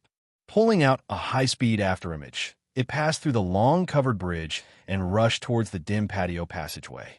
Then, it jumped down from the platform that was more than 10 meters below the entrance of the passageway. The jump was so clean and neat, without any hesitation. Looking at the Federation mecha's strange figure rolling in the air on the surveillance screen, the Empire officers who were mobilizing heavy firepower infantry to chase after the intruder felt a chill in their hearts for no reason. A loud boom sounded. The black MXD's heavy mechanical leg stomped fiercely on the platform. The partition that was made from the super alloy keel of the Empire's battleship was easily torn into pieces by the tremendous force of the impact. Amidst the flying dust and debris, the MXD was like a fallen devil. It fell even lower, as if it was about to enter the lowest level of hell. On the floor where the Empire's battleship command room was located, a thick and solid steel beam was forcefully broken from the middle. It charged towards both sides at an extremely fast speed, piercing into the thick imitation battleship partition wall and letting out two chilling popping sounds. The mechanical leg that was full of diamond-shaped anti-skid patterns, as soon as it broke this steel beam and stepped firmly on the ground, it trembled fiercely again and forcefully bounced up again. It rushed straight ahead, turning into a gray shadow. The entire movement was done in one breath, calmly in the rapid and high-speed environment. This scene was like a graceful young girl wearing a white veil, lightly tapping on the lotus in the pond with her bare right foot. She floated forward, the dewdrops on the petals gradually falling, but they didn't drip into the green water. However, this was an extremely heavy military mech, yet it was able to make such swift and gentle, evasive movements. The Imperial officers who were staring at the surveillance screen could not believe their eyes. They roared in panic and fear, ordering the troops in the warship to catch up as soon as possible. The twin engines of the black MXD mecha were operating at full power, the low rumble of its engines turning somewhat sharp and piercing at this moment. The unique pale blue particle light of the turbulence device at the back of the mecha gushed out, propelling the heavy body of the mecha forward with a roar. With one leap, the mecha forcefully broke through two Imperial lines of defense and entered a tunnel at high speed. The height of this passageway was only 5 meters, and the high-speed black mecha was almost 7 meters tall. Although the mecha maintained its forward diving posture, the highest point of the mecha still slammed hard into the ceiling of the passageway. Like a rough steel axe cutting through a smooth piece of paper, the ceiling above the tunnel was torn open with a crashing sound, leaving behind a ghastly hole. The Mecha's SCC system and some of its miniature surveillance equipment were damaged to a certain extent in this fierce and somewhat reckless high-speed charge. However, Sulu, who was in the cockpit, did not care about this at all. In the dim lighting, one could see the young body under the ultra-thin simulation system trembling slightly. His exposed thin lips were slightly pale, but he did not move at all. He stared at the image that appeared on the screen and the continuously scrolling light dots indicating the structure diagram. His eyes were narrowed very much, but his pupils were very bright. That's a dead end. Block him there. The Imperial officer in the command room of the warship did not understand why that fierce Federation mecha would charge into that dead-end tunnel like a rat in a panic. He shouted loudly in ecstasy. Sulu narrowed his eyes as he stared at the wall on the screen that was getting closer and closer. The burning lines in his body flowed quickly, and every pair of muscle fibers began to tremble. It was not that he had used all his strength, but that he felt some kind of excitement. Was it dead and really a dead end? He had never believed in this. It was just like that famous road on the outskirts of the capital city. If there really was no road, then he would open one himself. Walking his own road did not mean that the enemy had no road to walk, but he would always be able to find his own way out of a dead end. The Black MXD did not slow down. Instead, it sped up and charged towards the heavy isolation wall at the end of the tunnel. The Darla machine cannon at the front of the left mechanical arm blasted out beautiful gunfire, blasting countless holes and terrifying splinters into the wall. Meanwhile, its right mechanical arm ejected a sharp special alloy blade.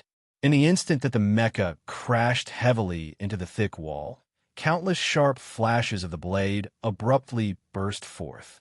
A wave of ear-numbing and brain-numbing screeches rang out, the sound of metal scraping against hard objects.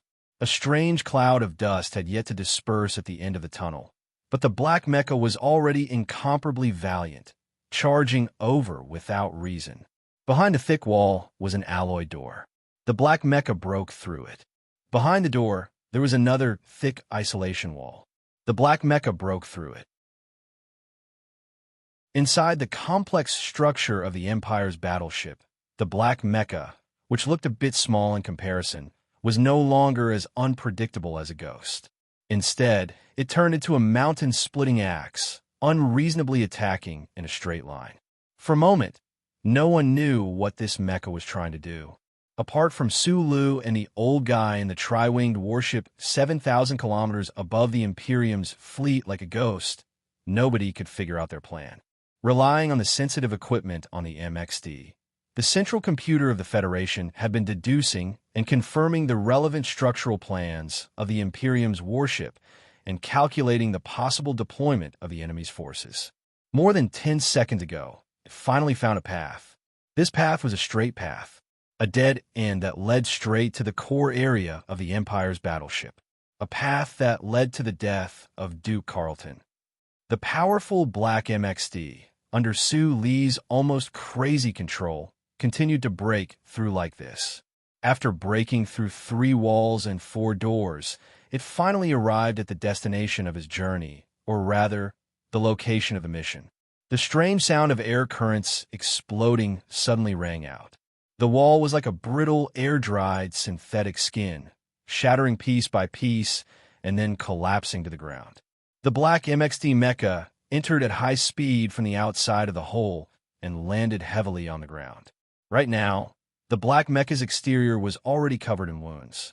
It was a horrible sight, full of dust and rocks, but it still looked like an inviolable god. The command center of the battleship had been filled with shouts of panic, anger, and orders.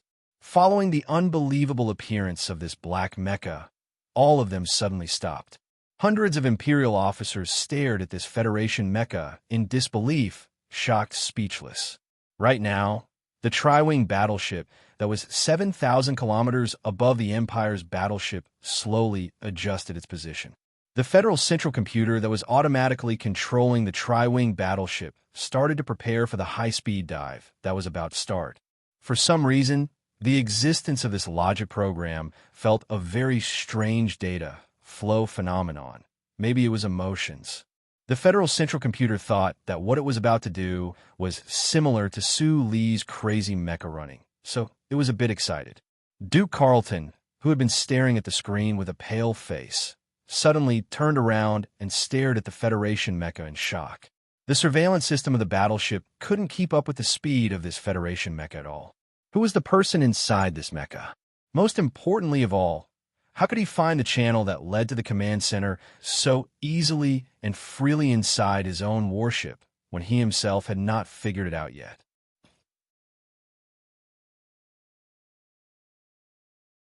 Chapter 568.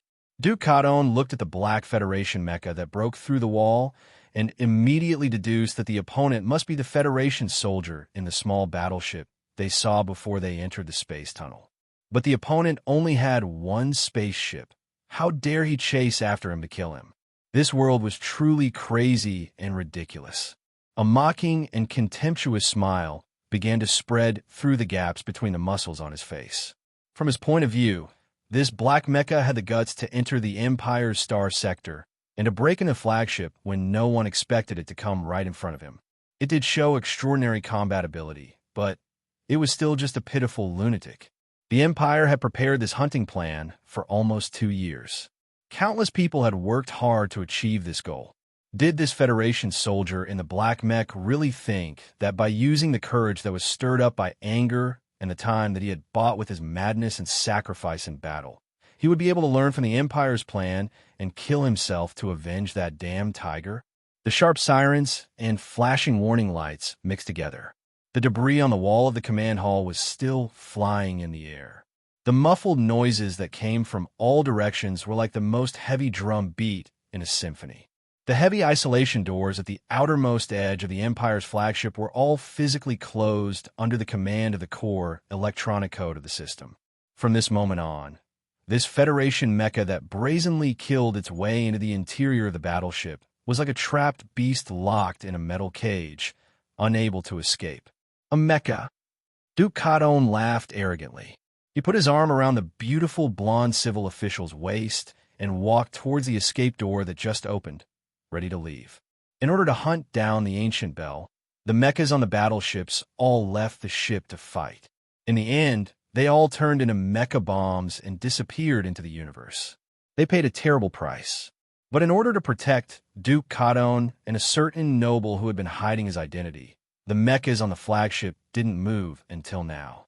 Only now did they stand out.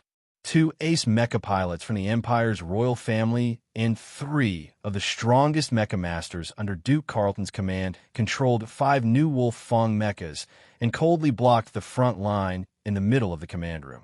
They escorted the Duke away and then prepared to capture or destroy the Black Federation mecha. Because they were on a warship, the 5 terrifyingly shaped Wolf Fong mecha did not use any heavy firepower weapons. However, what puzzled them was that for some reason, the Federation Black mecha charging towards them had also given up on using long-range weapons. After the Black MXD broke through the wall and killed its way into the command hall of the Empire's battleship, only 2 seconds passed. In these 2 seconds, the 5 Empire mechas just set up their defense formation, and the soldiers in the command hall just raised their guns. In these 2 seconds, the excellent brain under Duke Cadone's rough appearance made a quick judgment. He said one sentence, sneered 3 times, reached out his right hand, lifted his left leg, turned his body slightly, and was ready to leave. In the same 2 seconds, the Black MXD controlled by Su Lu seemed to be forced to slow down and was about to stop, but in reality, it didn't stop its heavy mechanical footsteps. It didn't even stand there and yell at the butcher general who was about to leave. Unlike the time on the snowfield, his goal today was much simpler. It was to kill and avenge, not to destroy the machine and establish his might. On the only road calculated by the central computer of the Federation, he had charged so fiercely and fiercely. If he had to stop and strike a few postures after entering the hall, to cast a few demeanor statues, it would be an extremely stupid action. This was Su Lee's understanding, so the Black MXD rushed over silently without any hesitation. The Black and Green Empire's Wolf Fong mecha made a few whooshing sounds, and flew up. In the relatively small space of the command hall, the wolf-fang mecha made a few strange sounds and pounced towards him fiercely. No matter how one looked at it, the Black Federation mecha that looked a bit tattered had no chance of surviving under the combined attack of 5 wolf-fang mechas. However, in the wolf-fang mecha at the very front, the ace mecha pilot from the Tianjing Royal Mecha Battalion looked at the enemy on the screen and suddenly felt a strange coldness around his neck. This was the instinct for danger on the battlefield that only a strong fighter who had been through hundreds of battles could possess. This pilot's pupils constricted. Because he could not pinpoint where the danger was, he was on high alert. His hand speed exploded as he controlled the wolf-fang mecha with excellent movement performance to attack fiercely. A series of light and hurried sounds rang out from outside the cockpit. The high-speed wolf-fang mecha suddenly pausing miserably in mid-air. Blood flowed out from the corner of the Empire mecha pilot's mouth, but he didn't bother to wipe it away. He looked at the empty screen in horror. He didn't know how that Federation mecha had managed to avoid his attack just now. What made him feel even more disbelief and despair was the deep crack that had appeared at the bottom corner of the cockpit. The sharp metal tip had pierced in through this crack, only less than 10 centimeters away from his body. It had pierced into the cockpit, causing sparks to fly everywhere. It was a complete mess. That black mecha had actually pierced through the super alloy armor outside his cockpit with one strike. The wolf-fang mecha's body was smaller than that of the Federation MX mecha. Coupled with its high speed and nimble movement performance, it was like a carnivorous monkey chasing its prey in the forest. The scene of the 5 wolf-fang mecha pouncing towards the black XT-MT carried with it a trace of blood and savagery. It was abnormally terrifying. However, no one would have thought that the next scene would actually be like this. The moment the black MXD was about to be attacked by the enemy, it began to tremble. Every component and spherical joint on the mecha's body began to tremble at a high frequency. Suddenly, the sound of metal colliding rang out like a torrential downpour. It looked like it was about to fall apart. However, it didn't fall apart. On the contrary, following this strange, high-frequency trembling, the 2 thick mechanical legs of the black MXD silently evaded at high speed, moving the seemingly clumsy mecha to create a series of afterimages in the narrow space. With a deafening boom, the black MXD, facing the 5 wolf-fang mechas, actually relied on its sudden burst of high speed to counterattack. Its heavy right mechanical leg swung out violently, striking the wolf-fang mecha on the right with a stunning kick he had learned on the ancient bell. The kick landed squarely on the wolf-fang mecha on the right. Almost at the same time, the right mechanical arm of the black MXD twisted strangely, passing right in front of its own cockpit. The sharp alloy blade at the front of the mechanical arm stabbed towards the other wolf-fang mech closest to it. This stab was silent, but it gave off a ghostly and unstoppable feeling. It completely ignored any of the opponent's controls and simply stabbed into the opponent's cockpit with a sound. In just an instant, the black MXD mecha had kicked one wolf-fang mecha away and pierced another one. Before the remaining 3 wolf-fang mecha could react, the black MXD mecha trembled violently like a crazy woman with long hair and stirred up a gust of wind in the hall. It roared and tore through the air and rushed behind Duke Carleton, who was quickly leaving. In the Federation space on the other side of the space tunnel, on the tri-wing spaceship that was silently preparing for revenge, Sulu seriously looked at all the last data that the ancient bell had sent back, especially those new Empire mechas that had the ability to fight off ship for a long time. They became his main research targets. Through the data, he confirmed that the new Empire mecha also used multi-engine technology. It was just that the other party couldn't solve the problem that the Federation also encountered back then, so they forcibly miniaturized the engines and installed them in the joints of the mecha's components in hopes that this new mecha would be able to obtain powerful maneuverability and evasive ability in battle. In the past few years, both parties have been researching new mechas. In this arms race, the Federation was slightly ahead, But because of the overwhelming advantage of the MX Mecha against the Imperial Expeditionary Force on the battlefield in the West Woods, the Empire also sped up their pace to catch up. According to the old man's calculations, the technical parameters and maneuverability of the Wolf Fong Mecha were almost the same as the Federation's MX Mecha. In terms of evasive ability in small spaces, the Empire even had the advantage. Sula had to admit that the Empire's Wolf Fong Mecha's design concept was a little unorthodox, but it did greatly improve its performance. In the future, it would be very difficult for him to use the absolute advantage of the mecha's performance to brutally suppress the Empire like he did in the West Woods. But since he dared to use a black MXD to attack the Empire's flagship, other than his habitual fearlessness, he naturally had something to rely on. According to his analysis, the Wolf Fong Mecha's maneuverability was indeed frightening, but those miniaturized engines installed in the joints of the components, once fully activated, would pose a very big problem for the mecha's operation. At full power, the Wolf Fong Mech was like a sports car with an engine installed on every wheel. Of course, it could move as fast as the wind, but the brakes were still the same as before. Under the strong inertia, it would be difficult to stop as gently as the wind. The Empire's pilots would have to divert a lot of energy to deal with the high speed of the Wolf Fong Mecha. For Sulu, this was the most important advantage. The advantage of the MXD Mecha's performance had been reduced, so as long as he widened the gap in control, he could still play unreasonably. Thus, the Wolf Fong Mecha, which had been tumbling in the air, could not understand how it had flown up. Thus, the Wolf Fong Mecha, which was about to release black smoke from the cockpit hole, could not understand how a simple stab from the MXD had been able to pierce through its sturdiest reinforced alloy armor. That was because the trembling Su Lu controlled the trembling black MXD. The speed of the right mechanical leg was already beyond the imagination of a normal person. As for that simple stab, in fact, in that instant, the black MXD had stabbed 7 times in a row. This kind of high-frequency, precise microcontrol was already difficult to describe using the concept of hand speed.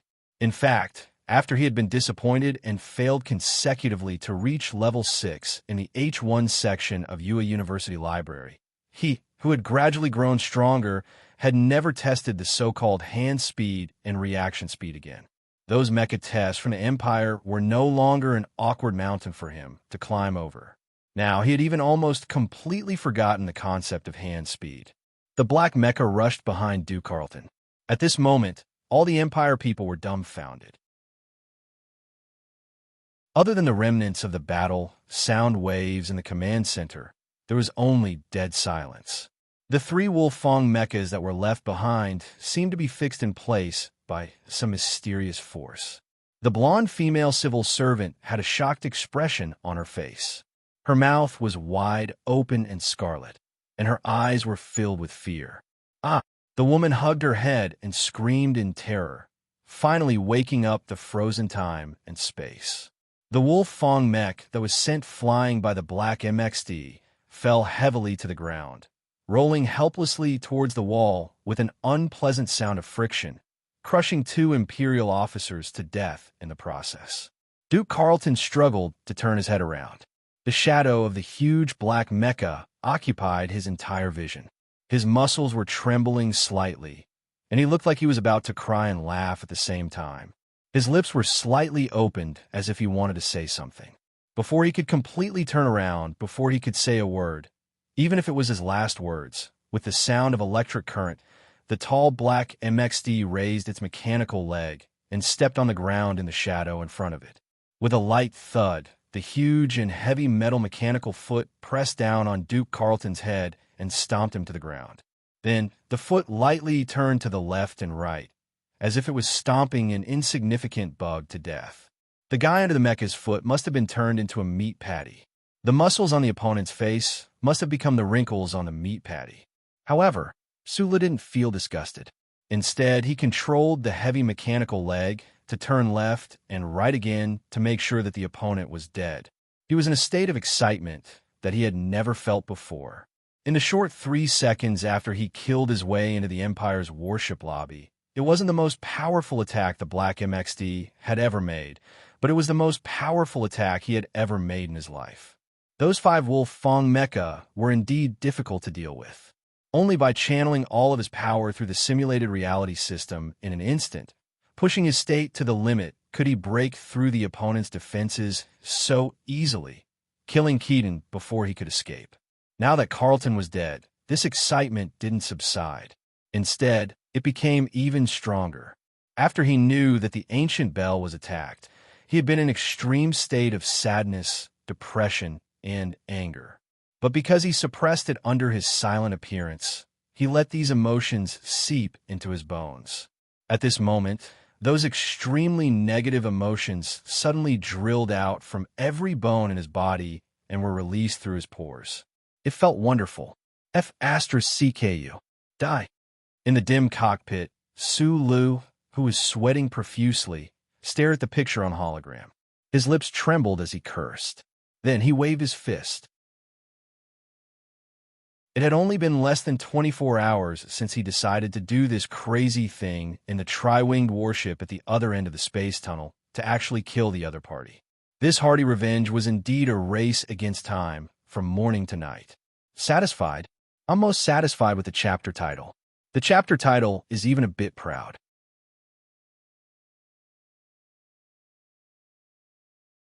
Chapter 569. Even though his body was still intact, he still died in an even more horrible and bloody way. Even until his last thought turned into a few dots of light at the end of the black tunnel, he still couldn't figure out what had happened. He had just climbed to the peak of his life, but the great creator didn't even give him a day to enjoy it. A black mecha fell from the sky and ended his life so easily. The soldiers in the command center of the battleship couldn't understand it either. Did Duke Katon just die like that? Would the enraged His Majesty make the entire fleet die with his brothers? Looking at the blood flowing out from the Black Federation mecha's feet, they were scared out of their wits. Their faces were pale, and they didn't dare to imagine what would happen next. Kill him. The furious and desperate roars of the soldiers of the Empire sounded inside the battleship. 4 wolf mechas and heavy firepower infantrymen rushed toward the Black MXD crazily. Before the soldiers of the Empire could react, the Black MXD pulled back its feet, turned around, and brushed past a wolf mecha. It didn't want to fight anymore. It simply backed off at high speed, turned into a black gust of wind, and crawled into the hole in the wall of the command center. Sula knew what kind of crazy attack he was going to face. Killing a prominent Duke Katon, a member of the royal family who was favored by the Emperor, would definitely infuriate the people of the Empire. More importantly, the Empire tried to use the result of ambushing the ancient bell and killing Commander Zhong to boost the morale of the soldiers of the Federation. However, in the shortest amount of time, he had slashed the face of the Empire with a bloody knife. He didn't doubt that after the other battleships of the Empire confirmed that Duke Katon was killed by him, they would do anything to kill him. Even if they had to destroy this flagship, the people of the Empire wouldn't allow him, the murderer, to escape from the Empire. The damaged SCC system was constantly combing and filtering the electronic signals around him. It was extremely complicated and dense. In the dim cockpit, he stared at the data feedback that was quickly flashing through the hologram with a pale face. He held the joystick with one hand and quickly tapped on the touchscreen with the other. The simulation system magnified every minute muscle reaction in his body into the movements of the mecha. Under the triple control, the Black MXD, covered in debris, was like a ferocious black monster, rampaging through the wide and narrow corridors of the battleship, avoiding the almost suicidal heavy firepower of the Empire's people in the battleship, maintaining an absolute high speed as it rushed towards the predetermined exit. The 3-winged battleship of the Federation that was floating thousands of kilometers above the Empire's fleet slowly started to move. The 3-winged battleship that was not controlled by anyone moved silently like a ghost. Then it instantly accelerated. Under the direct physical control of the Federal Central Computer, it turned into a beam of light and rushed downward. According to the plan, when Su Lu rushed out of the battleship into space, the three-winged battleship had to appear in the designated area. Then, in a very short amount of time, the three-winged battleship had to successfully capture the Black MXD and avoid the fierce long-range firepower of the Empire's battleship. Retreating was the most difficult part of the whole plan. Could Sulu and that old guy do it? Sulu controlled the Black MXD and sprinted like a madman. He sprinted all the way to the upper side of the battleship. The heavy mech trampled on the ground, slamming into all the obstacles in front of it. It was a race against time. In the most dangerous moment, the pair of small eyes in the dim cockpit grew brighter and brighter. He, who had not had a shred of confidence before, felt his confidence increase after successfully killing that butcher general. His tired body released the last of its strength. He did not doubt that he could successfully escape, and he did not doubt the old guy's calculation ability either. At the end of the straight corridor was the thick metal outer wall of the battleship. It was a dead end, but in Su Li's eyes, that was his path of survival. The left shoulder of the Black MXD flipped open with a snap. The only long-range main cannon that the Nutshell Engineering Department had left for him fired with a boom. It blasted directly into that seemingly thick part, but in fact was the weakest part of the entire Empire's battleship. Smoke and dust from the explosion scattered everywhere, and then were instantly sucked in by the vacuum outside the battleship. A strong wind blew in the straight corridor, and a large hole was blasted in the outer wall at the end of the corridor. It was the complete opposite of the crazy battle scene inside the battleship. Outside the hole was the eternal beauty of the starry sky. In the cockpit of the mecha, Sulu, who had been silently running all the way, realized that he could actually complete the almost impossible revenge plan. He finally couldn't help but scream in excitement. His right hand quickly and firmly pressed the black button on the control stick. The Black MXD seemed to be infected by his emotions. It trembled violently, and its speed increased a bit, heading straight for that large black hole in the outer wall of the battleship. As he pressed the black button on the control stick, a violent explosion occurred in the upper layer of the Empire's battleship. After forcibly breaking into the battleship, the KY's sticky high-energy bomb he had placed at the connecting valve of the fuel pipe instantly blasted open the internal small cycle ignition system of the Empire's battleship from the inside, resulting in a series of continuous explosions. The violent and muffled sounds of explosions rang out one after another inside the battleship. Countless flames and heat waves spewed out, swallowing the Empire's soldiers. Rapid and short screams mixed in with the sound of explosions were abnormally clear. The back of the corridor also began to explode.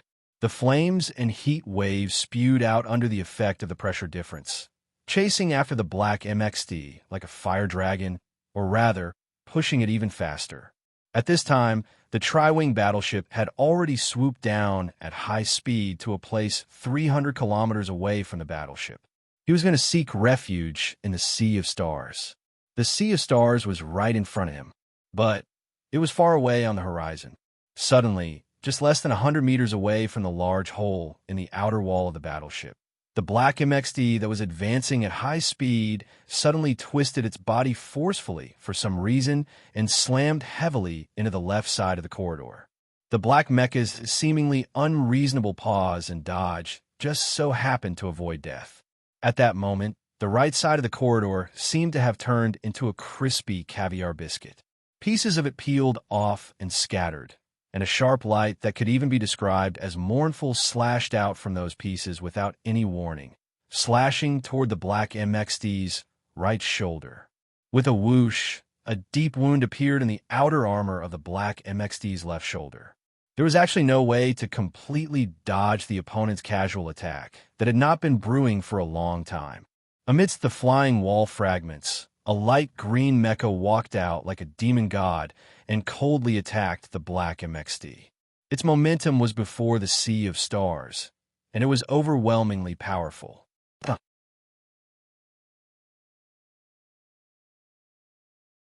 Chapter 570. The tunnel used by the Empire's light-class battleship to eject space fighters was nearly 30 meters high and even wider.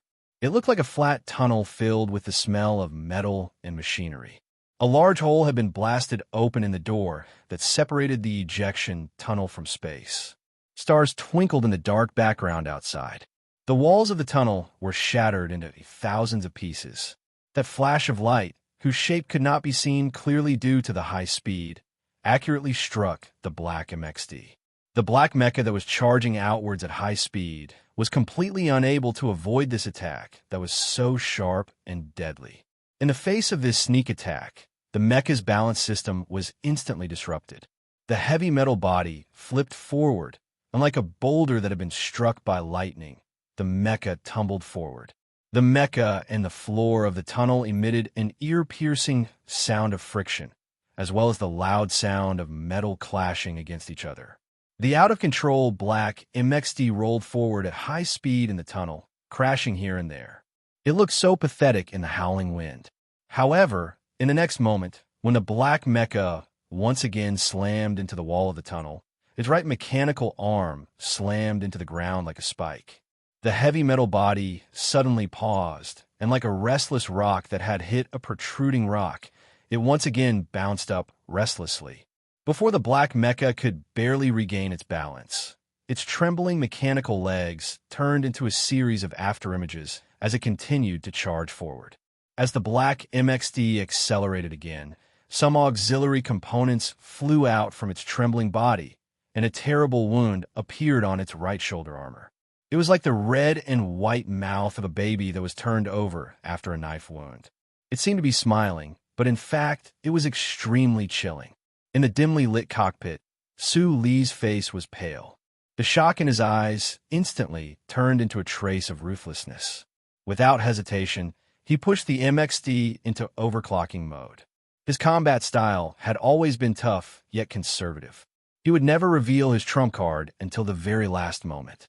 Previously, when he had launched a surprise attack on the Empire's Battleship Command Center, even at that moment, the MXD had not entered overclocking mode. However, at this moment, the black MXD entered overclocking mode for the first time. He did not choose to turn around and finish off the Empire mecha that had appeared out of nowhere. Instead, he chose to continue charging forward in an attempt to escape. This was because he could clearly feel the power of the Imperial mecha behind him. He knew that he was in a life or death situation. From a moment he was ambushed until now, he did not have the time to observe the Imperial mech behind him, but he could clearly feel an oppressive feeling that seemed to want to freeze all the whistling air in the tunnel. In Donglin, he had hammered his body with the uncle and turned his trembling into an impressive ability. In the capital ring, he had come into contact with mecha and learned how to use the simulation system to directly operate a mecha. Gradually, countless people in the Federation had gotten used to Su Li's powerful mecha operation skills. This was proven from the test run on Kaki Peak to the countless battles in the West Woods. Whether it was the special class pilots of the Federation or the ace pilots of the Imperial Expeditionary Force, it seemed like no one was qualified to be his opponent. Su Li himself also developed a kind of understanding that was not arrogance, but absolute confidence. Every time he sat in his personal mech and put on the simulation system, he could feel absolute calm and confidence, as if there was no one in this universe who could defeat him. Until now. Breaking through the wall, a cold and precise slash. The mysterious Imperial mech behind him had only made 2 simple movements, but it had brought him a terrifying pressure that he had never felt before, because he had dodged that flash of light in a panic. Only then did he know that 2 simple movements of the Imperial mech were able to hurt him when he was charging at high speed.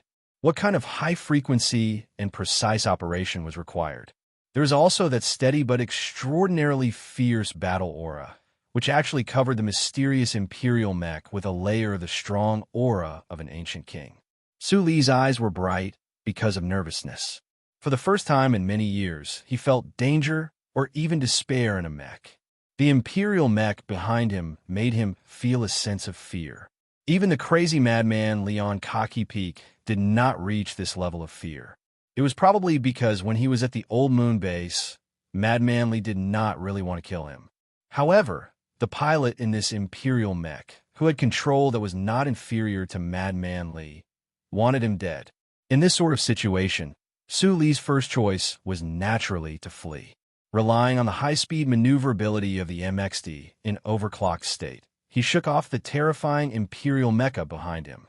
A strong sense of foreboding rose in his heart.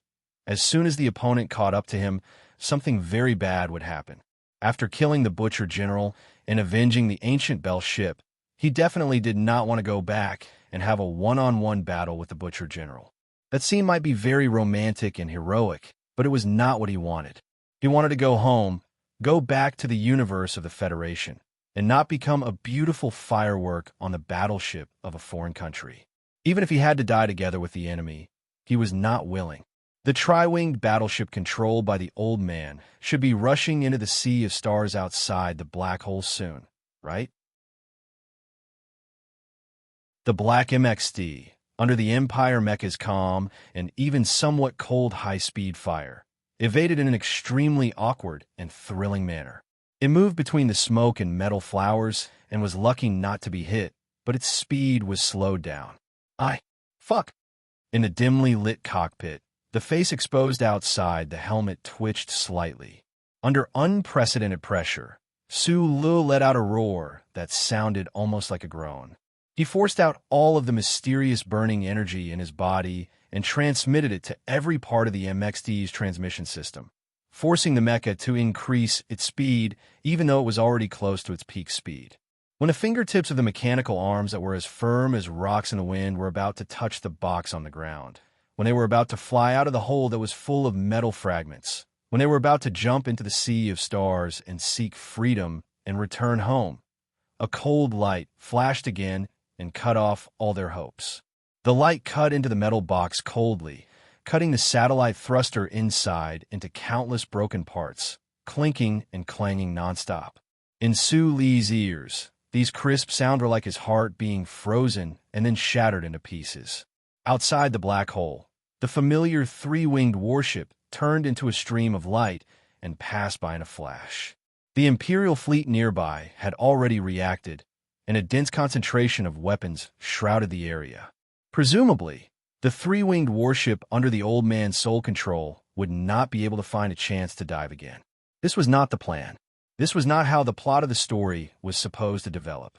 Su Li's bright eyes returned to normal.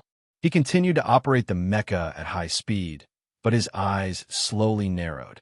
Previously, when he broke into the warship, he had hidden the satellite thruster here. This was the only way out he had prepared. He had imagined being chased and intercepted by the Imperial soldiers inside the warship. He might not have the chance or time to install the thruster on the mecha. So in his imagination, there had been a very thrilling and exceptionally beautiful scene. The Black MXD mecha grabbed the metal box and charged out of the warship at high speed. Under the dumbfounded gazes of the Imperial soldiers, it glided at high speed due to inertia. In the empty and quiet space, the mecha installed the thruster, and the jet propelled the mecha to connect with the three-winged warship several kilometers away at high speed. Then, it turned into a stream of light and elegantly escaped from the Empire, returning home through the space passage. However, all of this turned into bubbles because of that cold and elegant light. In the metal box that exploded on the ground to the right of the MXD mecha's leg, the light that had plunged Su Lu into a desperate situation finally showed its true form because of that rare moment of silence. It was a weapon that had only appeared in movies. A gun. An unusually normal-looking alloy multi-layer forging gun. The gun was nearly 5 meters long, and its entire body glowed with a faint gray metallic luster. There was no sense of vitality, only a sense of death. However, what was very strange was that this lifeless giant alloy gun gave off the feeling that it was alive. It could spring up at any time and emit a fatal and cold light. This was because the end of the alloy gun was held in the mechanical arm of the mysterious Imperial mecha. With the thrusters destroyed, the few kilometers of space travel distance in the escape plan was as long as the current time for the MXD mecha in combat mode. Even if the tri-winged battleship rushed over to pick him up, the mecha would become the dust of history under the bombardment of the Imperial battleships if it floated in space for more than 5 seconds. The explosions and flames on the upper layer of the battleship were still ongoing, but the black MXD could no longer leave. Sula knew that he had no other choice. In his slightly narrowed eyes, a feeling of despair appeared for the first time in his life. Despair meant that there was no hope, but it did not mean that he had given up, and it did not mean that he had surrendered. Sulu was best at finding a way out of a dead end, seeing hope in despair. Even if the final road ahead was still dark and gloomy, he still had to try and fight. Previously, he did not turn back because he wanted to leave alive. Now that it was impossible to leave alive, why not fight and not turn back? The alloy gun that had pierced deeply into the metal box, and even into the depths of the tunnel's hard ground, suddenly seemed like a stiff dragon that had awakened after 1,000 years of slumber. The tip of the gun rose and turned into a ray of mournful light, piercing straight into the cockpit of the black MXD. Boom!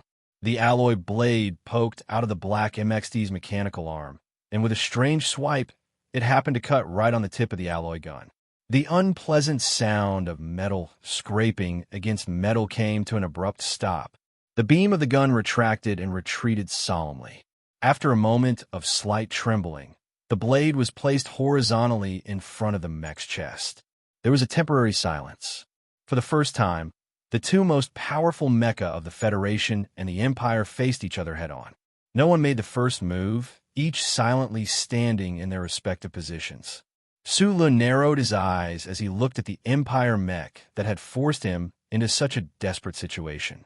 He found that this mech had undergone some sort of modification that he could not understand for the time being. The various joints and transmission points did not have those ugly and sinister metal spikes, but were instead wrapped in small metal boxes. Because of these small metal boxes, this Empire mech's design appeared very strange. It was as if there were countless ugly trash boxes hanging on its body, and it seemed that with every step it took, these metal boxes would fall off, like the fallen fruits of a ripe peach tree, smashing into a deadly peach miasma. My mech is called Peach Miasma.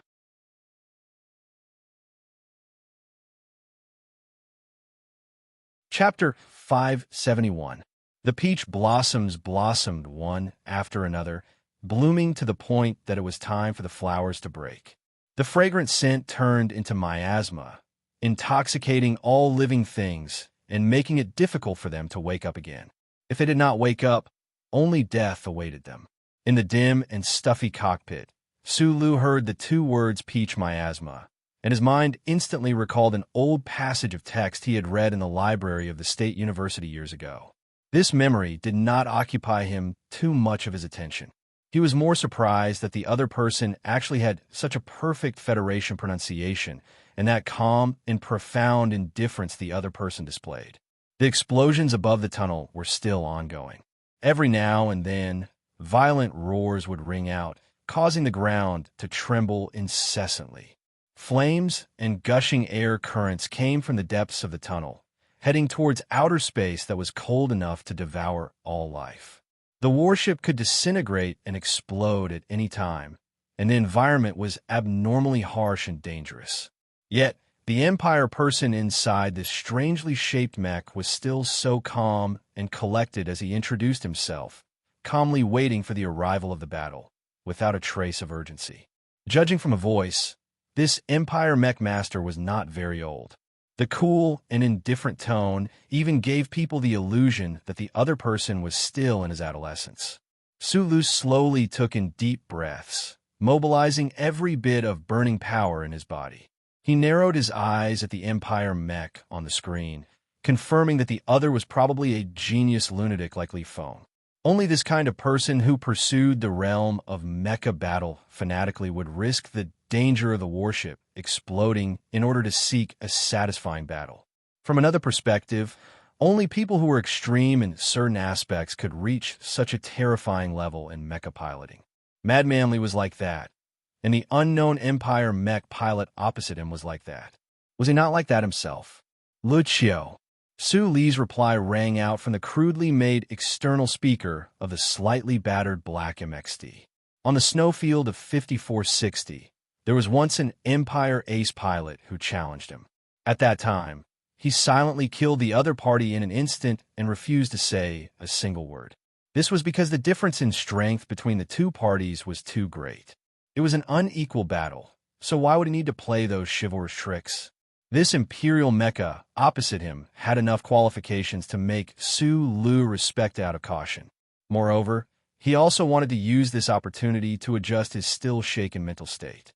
Thus, he had temporarily come up with a name for his mecha. The two words Lu Qiu naturally referred to him and Shang Qiu, the two most crucial figures in the Federation's research and development of the MX mecha. Hearing this name, the Imperial mecha Peach Miasma did not react at all. Perhaps the young officer inside had recalled some information and guessed Su Li's identity. The Peach Miasma mecha did not react. It did not move. Su Li narrowed his eyes even more. The other party was waiting for him to make the first move. They clearly knew how terrifying his MXD was, yet they still stood in the distance arrogantly and indifferently, unwilling to make the first move. What kind of pride and confidence did this represent? Other than that legendary princess, when had such a powerful figure appeared in the Empire? He took a deep breath, and the source of the scorching power behind his waist instantly spread throughout his entire body. He could clearly feel the power transmitted to every pair of muscle fibers, every pore, and every nail. Two unhealthy but exceptionally bright blushes appeared on his pale cheeks. The auxiliary valve used to connect to the satellite's propulsion device popped off from the black MXD's metal waistline with a click. Amidst the roaring airflow, it fell to the ground behind him. Boom! The black MXD burst forward. Under the boost of the full power of its dual engines, the huge body of the mecha instantly accelerated. It actually broke through the air in the tunnel with a terrifying sonic boom. Almost at the same time, the Imperial mecha called Peach Miasma also moved, charging over with a boom. This strange and even somewhat ugly mecha with metal boxes hanging all over its body started slightly later than the black MXD, controlled by Su Lu. However, with the full power output of the micro-engines of the spherical joints, it actually completely closed the gap between the speed of the two mecha in an extremely short amount of time. The black MXD trembled violently, like a man in the prime of his life who had epilepsy. Its two heavy mechanical legs moved forward in a strange manner like lightning. Amidst the ghostly and elusive visual effects, it was full of valiant willpower. The Cyan Empire mecha seemed to be unable to withstand the current speed and also began to tremble. The metal boxes attached to the joints of the mecha let out a rapid and concentrated sound, like countless small war drums being beaten at the same time. The two most advanced mechas in the universe collided fiercely with no surprise. The air around the tall mecha was squeezed away at the same time, sweeping up the debris, turning into a mottled ball that suddenly swelled up. Then, the violent and dull sound of the collision rang out. Then, there was a series of incomparably sharp sounds of metal colliding. No one knew how many effective controls the black MXD and the Cyan mecha had performed in this instant, and how many close-range dodges they had performed in small areas. The naked eye could not see the flowing light of the mechas in that mottled spherical space at all. Only these concentrated sounds of metal colliding reverberated in all directions, suppressing the whistling sound produced by the high-speed air leakage of the battleship. The support valve that the black MXD had bounced off earlier finally fell to the ground at this time, rolling and hitting the tunnel wall before coming to a stop. The two mechas that were exchanging blows at a terrifying control rate also seemed to pause slightly at the same time. After a momentary pause, a piercing light flashed, as if to split apart this entanglement of danger. The source of the light was not the Cyan mecha, but the sharp alloy knife at the front of the black MXD's right mechanical arm. This was the most dangerous moment. Inside the cockpit, Su Li's eyes suddenly lit up, his body hovering in the air. He controlled the black MXD to perform the last of the 10 poses that the uncle had taught him, and also the most ruthless one. The black MXD crashed madly into the cyan mecha's arms, its mechanical leg suddenly springing up, the tip of its knee aiming straight for the cyan mecha's lower abdomen. The movement was clean and efficient to the extreme, but also extremely valiant. It did not care about the follow-up movements at all, only wanting to live and die together. However, that sharp alloy knife, that similarly piercing light, retracted in an instant with an aura that was the complete opposite of madness. Silently, it stabbed out from under the mecha's elbow, sinisterly stabbing towards the cyan mecha's cockpit amidst a sea of dazzling debris and strong winds. The cyan mecha had not been able to determine the direction of this stab, and had not been able to guess the soft and sinister strike that the black MXD would make after its sudden burst. No matter how strong the control of that Empire genius was, it was likely that there was no way he could avoid this suddenly dimmed, but now even more dangerous light in such a small space. Therefore, the cyan mecha did not retreat. Instead, its body shook violently, and it charged forward fiercely. In the shortest amount of time, its left mechanical arm blocked the front of that light, while its entire body performed an exquisite sliding step backwards, sweeping towards the right side of the black MXD. Amidst the violent and frenzied attacks of the black MXD, there was a sinister and silent fatal blow hidden within. The Cyan Empire mecha, on the other hand, performed a sliding step backwards that seemed to violate the laws of physics in its high-speed dash. At this moment, the two mecha displayed their most impressive side. Two completely opposite control techniques actually overlapped so perfectly at the same time. Other than the two people in the cockpit, who else could do such a thing?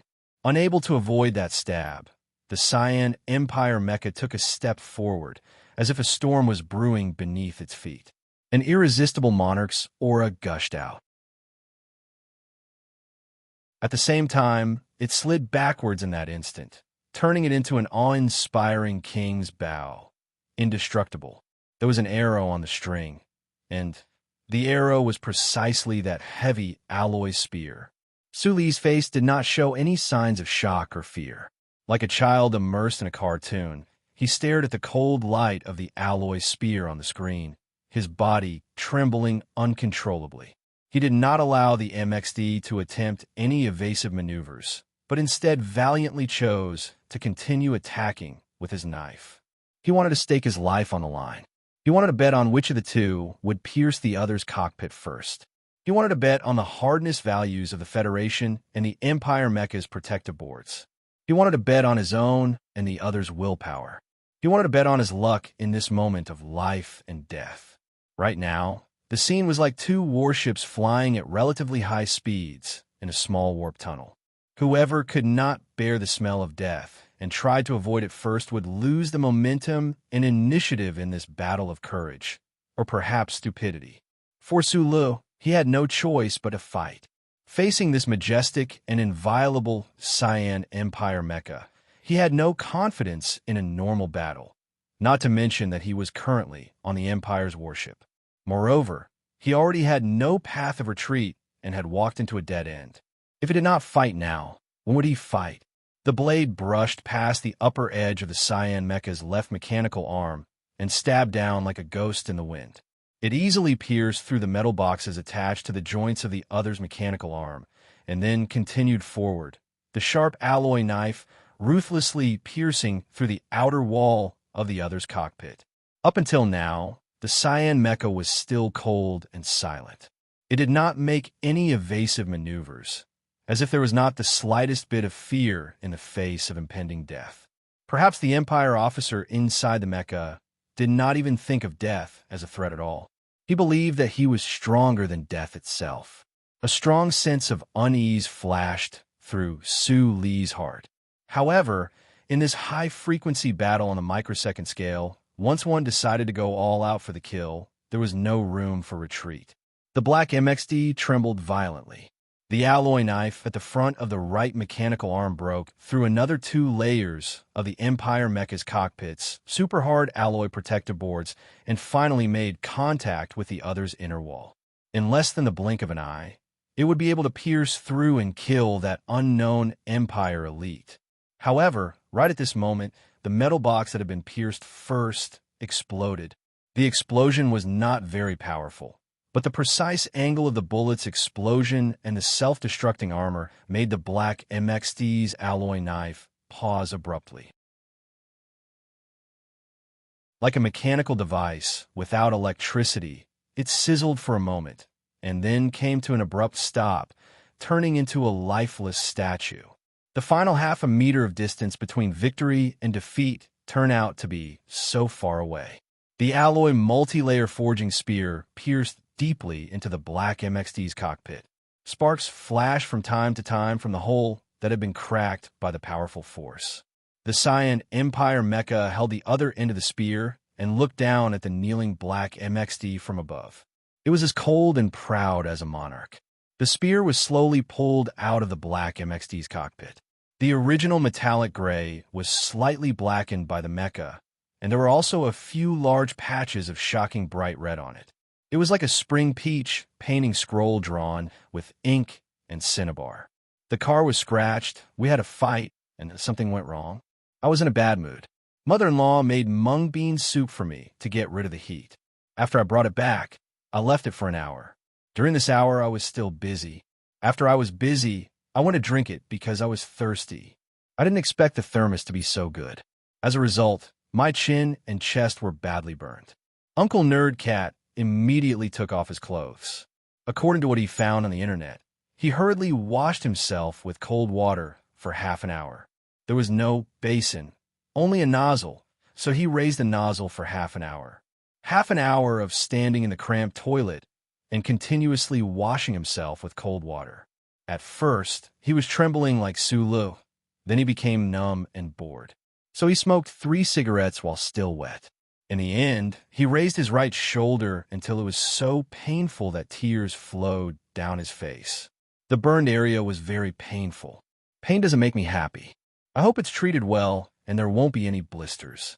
By saying this, it means that my mood is very bad and I can't take it anymore. But I still wrote it. I actually insisted on using the word cramped in this kind of nonsense.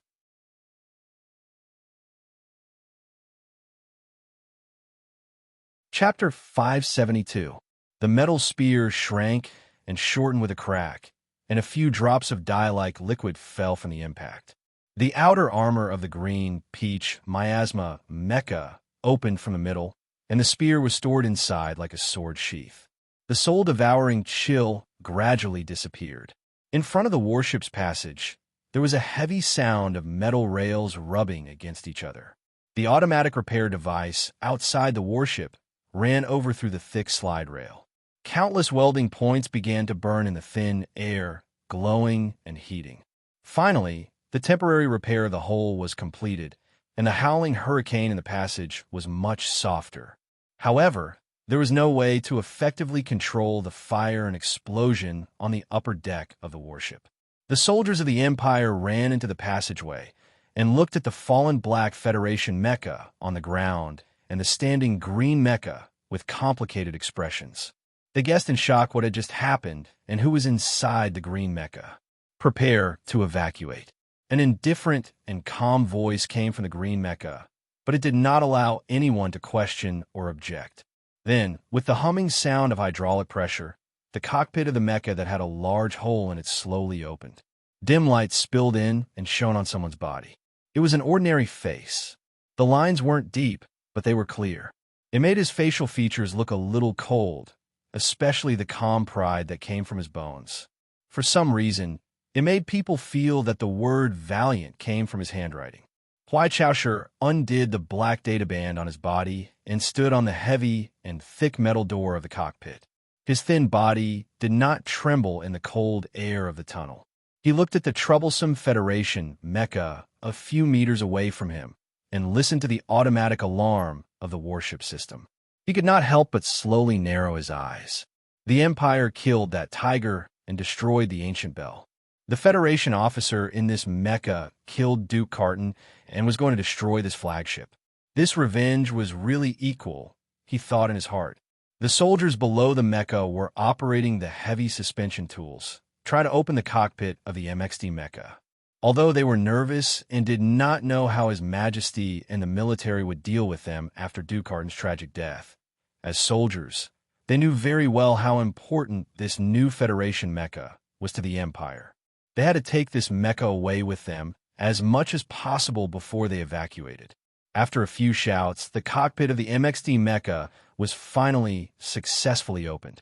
The Empire soldiers angrily dragged Su Lu out of the cockpit and threw him to the ground like trash.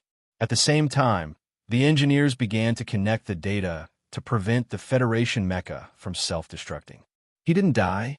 Huai Chaoshu looked down at the ground and thought in surprise. The waist of the young Federation officer on the ground was a mess of flesh and blood. His short black hair was tangled together by sweat and was messily resting beside his pale face.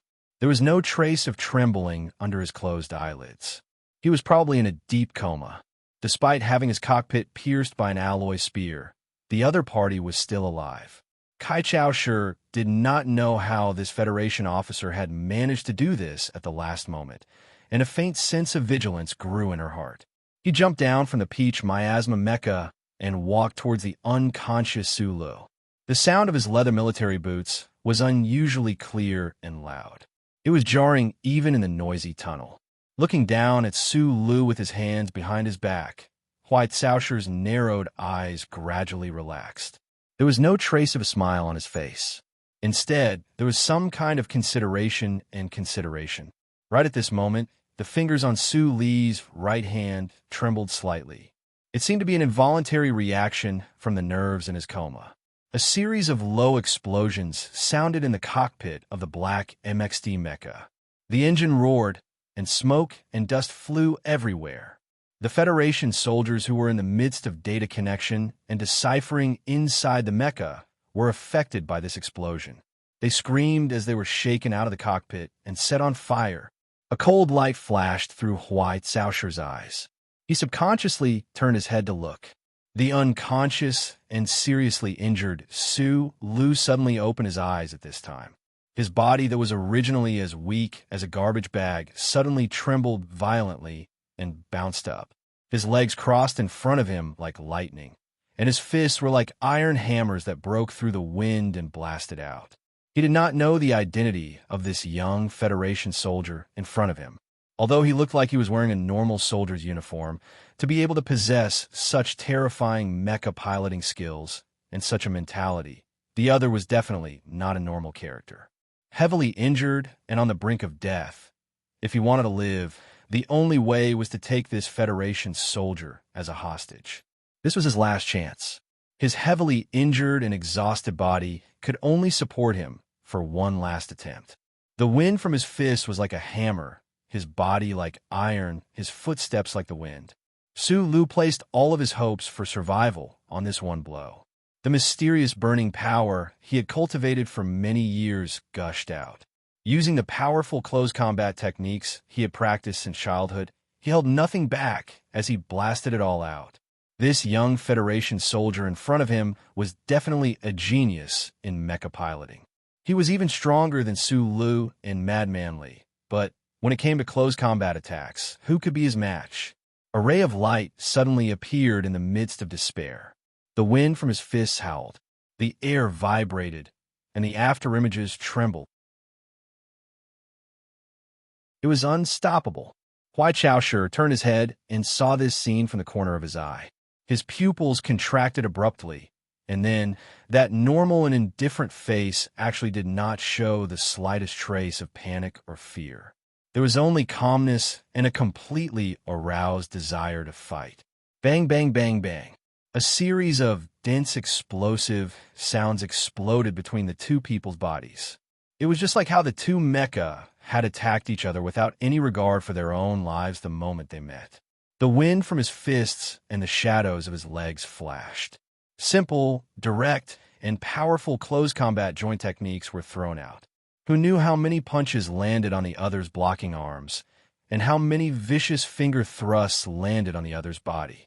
White Saoshir's body suddenly froze. He took 3 steps back before stabilizing himself. A trickle of blood seeped out from the corner of his lips, but he stubbornly refused to fall. Before he retreated, his foot, wearing a hard military boot, stomped down viciously on Su Li's lower abdomen. This kick was fast and swift. It was simple to the extreme, but also terrifying to the extreme. It was like a reef in the middle of the waves. There was not much of stance. Just by being hard and steady, it could break through the white foam and salty water for billions of years. Su Li's body was kicked viciously to the ground. His already injured waist and abdomen were bleeding profusely. His abdomen felt like it was being torn apart, and he no longer had any ability to fight. His legs were limp and paralyzed. He leaned against the metal wall of the passageway, breathing heavily.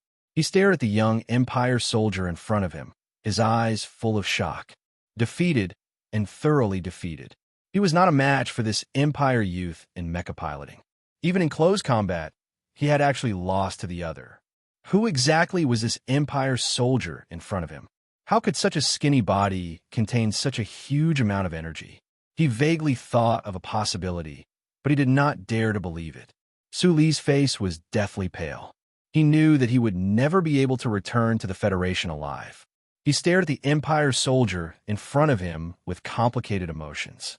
He wanted to say something, but instead he spat out a mouthful of blood, which splattered all over his body and onto the ground. Huai Chaoshir walked over with an expressionless face. She raised her right foot and kicked him heavily in the chest. Only the sound of bones cracking could be heard, and a sentence filled with endless resentment and anger could be heard.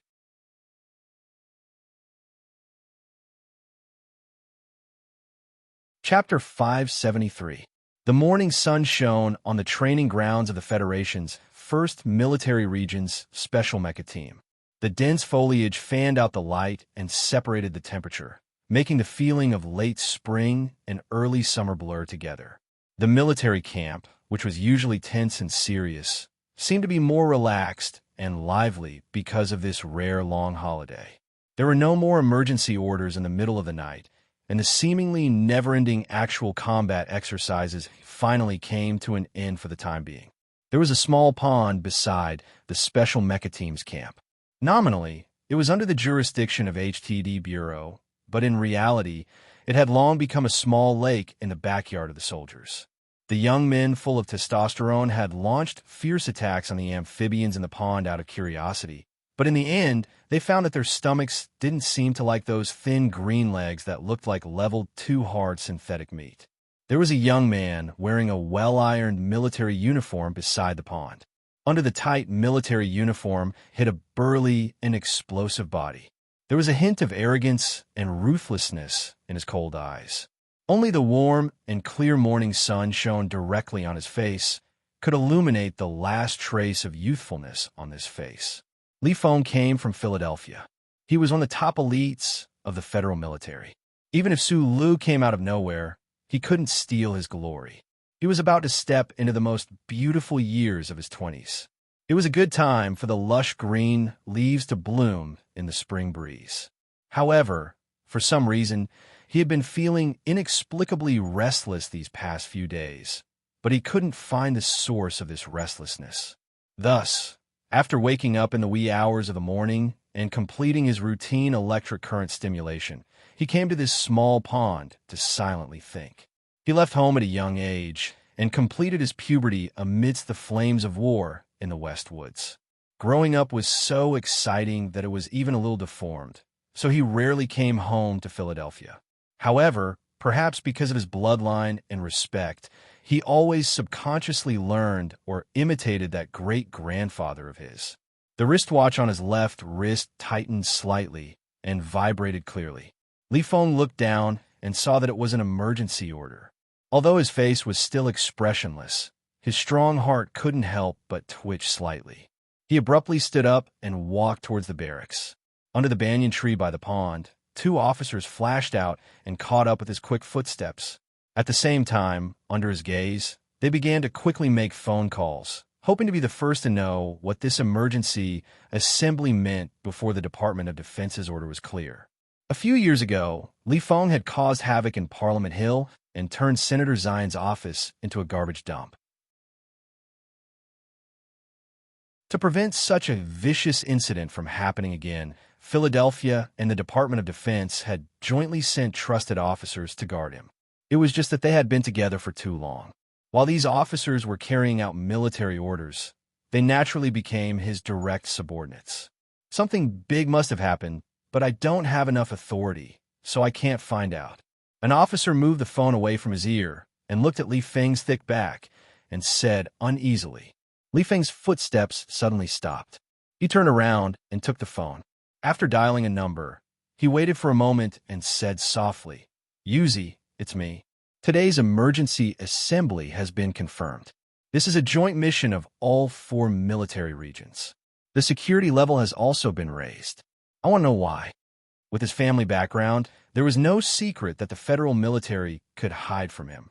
However, the Philadelphia family would not allow him to use this privilege. Fortunately, although he was not old, he had a few trustworthy and capable friends of the same age in the Federation. However, what made him feel shocked and strongly uneasy was that Zhou, after trying for a long time, could only apologetically say that there was no way to find out the specifics. She only knew that something big must have happened in the Federation. Li Feng stood in the shadow under the banyan tree, silently for a moment, completely ignoring the increasingly urgent emergency assembly call in the barracks ahead. Suddenly, he picked up the phone and pressed a string of familiar numbers that he couldn't be more familiar with. The call didn't go through. It wasn't busy. It wasn't transferred to the General Staff Department. It wasn't out of service. It was just that there was no response, no response. He dialed again, but the call still didn't go through. Li Feng raised his head and looked at the clear light between the leaves. Suddenly, a hint of viciousness flashed across his face. He pressed the number again, so viciousness that it seemed to want to break the sturdy military phone. The call went through, and a beautiful female voice came through. "Hello, this is the General Staff Department Transfer Center of the West Woods Military Region. According to the relevant regulations, please register your name." The viciousness between Li Feng's brows suddenly dimmed. His eyes widened in disbelief as he slowly hung up the phone. The other end of the call was the most standard transfer procedure, but he knew that ever since he was 12 years old, as long as he made a call, the person on the other end of the call would definitely pick up immediately. A military vehicle roared as it left the Special Mecha Brigade's camp. The soldiers who were in the midst of an emergency assembly looked at the smoke and dust on the road in shock. They didn't know what was wrong with the young prodigy in the vehicle, actually daring to defy military orders and leave. In the passenger seat of the dark green military vehicle, Li Feng buried his head in his strong body, as if he didn't want to hear what the officer in the back seat said. The news received from Philadelphia is that the 3 major fleets have already set off, and the fastest light fleet is currently heading towards the Night Scorpion Nebula. Their target is the location of the Ancient Bell. The officer put down the phone and reported in shock and difficulty. The Ancient Bell was ambushed by the Empire's fleet. No one survived. Li Feng's shoulders suddenly stiffened, but he didn't make any sound.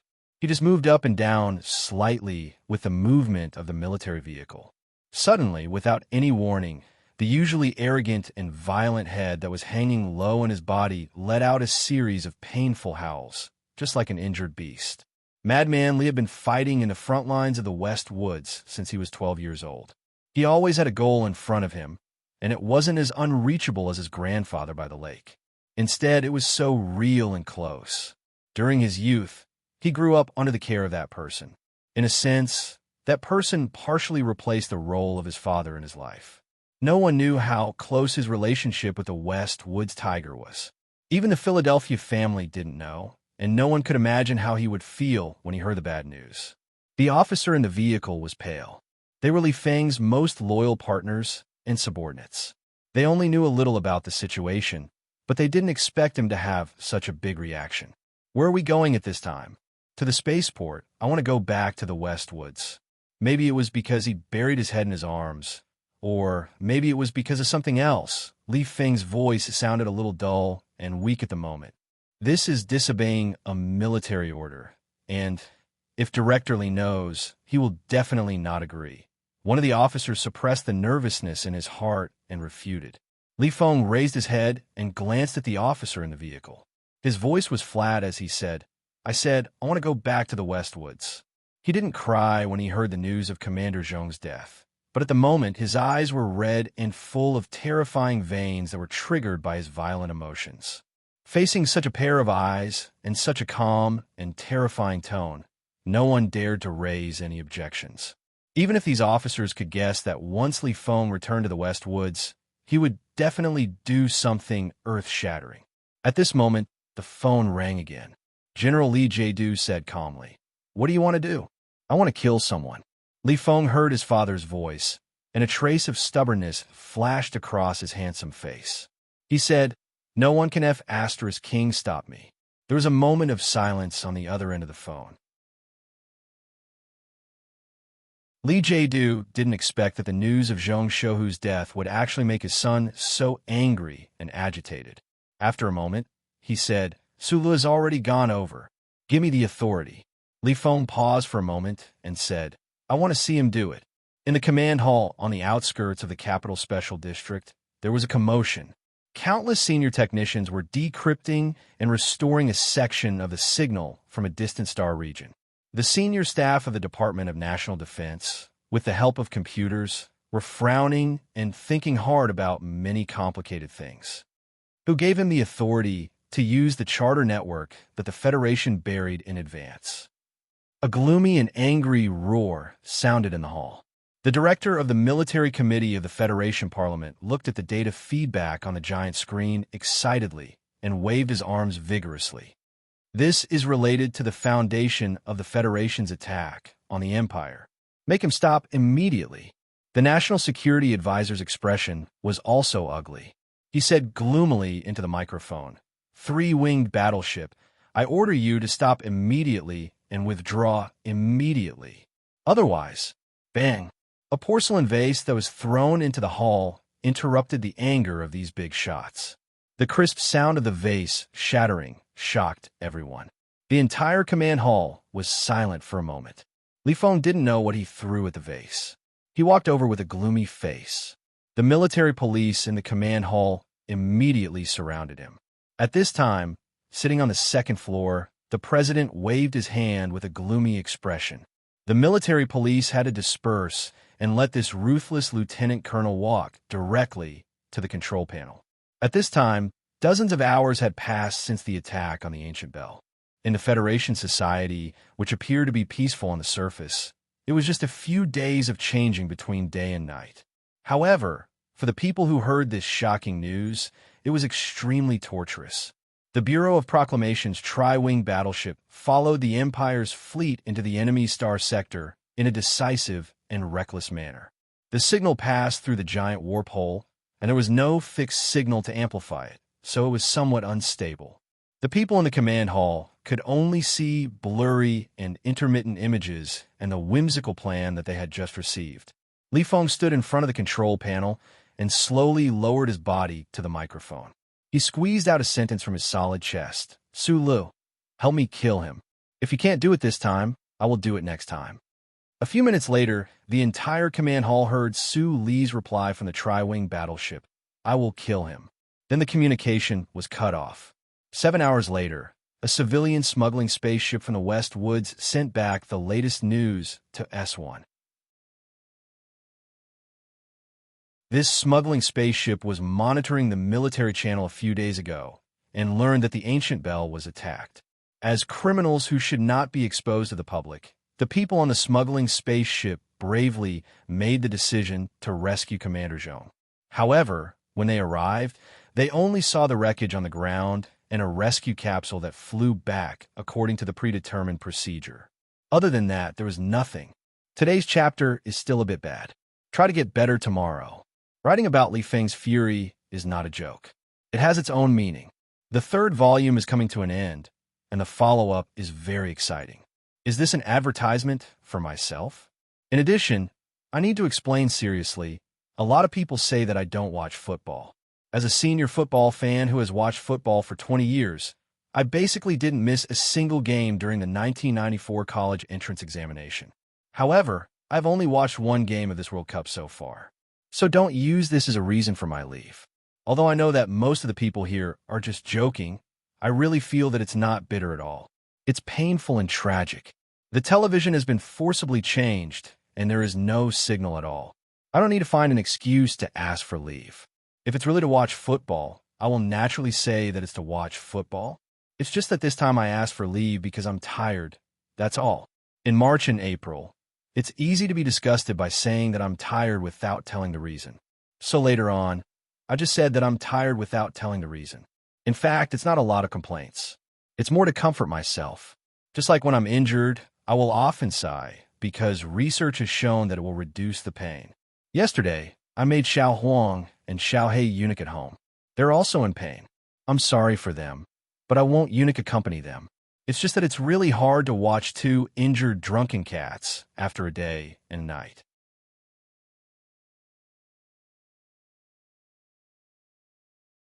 Chapter 574.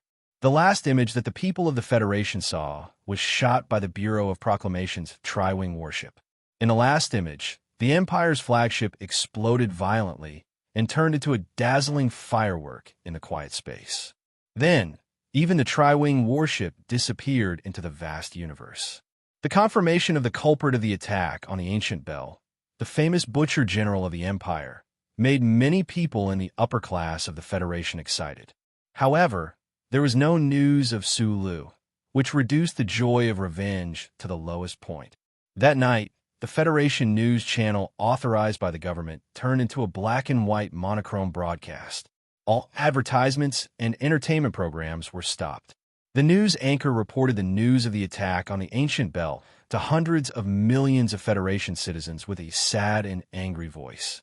At the same time, he claimed that the special forces sent by the federal military had successfully destroyed the shameless Empire's fleet. In the middle of the repeated news, it was the life of Zhong Su, the commander of the West Woods military region. The Federation government spared no effort to publicize the great achievements of this tiger in the front line for more than 10 years. The prosperous and safe Upper Woods region was shocked, and the remote and lonely Eastwoods region was shocked.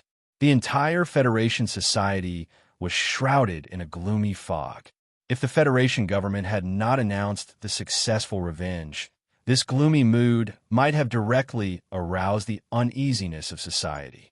As for the Westwoods region, which guarded the border of the Federation like stubborn orphans, had already fallen into hysterical anger and sadness. 3 moons climbed up, shining on the wild vegetables in Little Sister's basket. 3 moons fell, eating up the wild vegetables made by Little Sister. 3 moons disappeared. Little Sister also disappeared. 3 moons rose. Little Sister, when will you come back? Just like the helplessness and anger of this ballad that was created decades ago, and just like how Zhong Su lamented to Su Lu in the restaurant, the people of the West Woods uneasily and sorrowfully thought that they were just orphans of the Federation, wandering in the universe, singing sad songs in the West Wind. No one would care about the life and death of the people of the West Woods. Fortunately, they had the Zhong family. For the past 10 years, they had that insufferably arrogant tiger. But now, that ferocious and friendly tiger had died without warning. In an instant, the people of the West Woods could not accept the fact that they had lost their hero, their leader. When they finally confirmed that this sad fact could not be changed, countless West Woods soldiers swarmed to the periphery of the old house in Waitu District. They hugged their weapons and sat on the ground, forming a long line along several roads.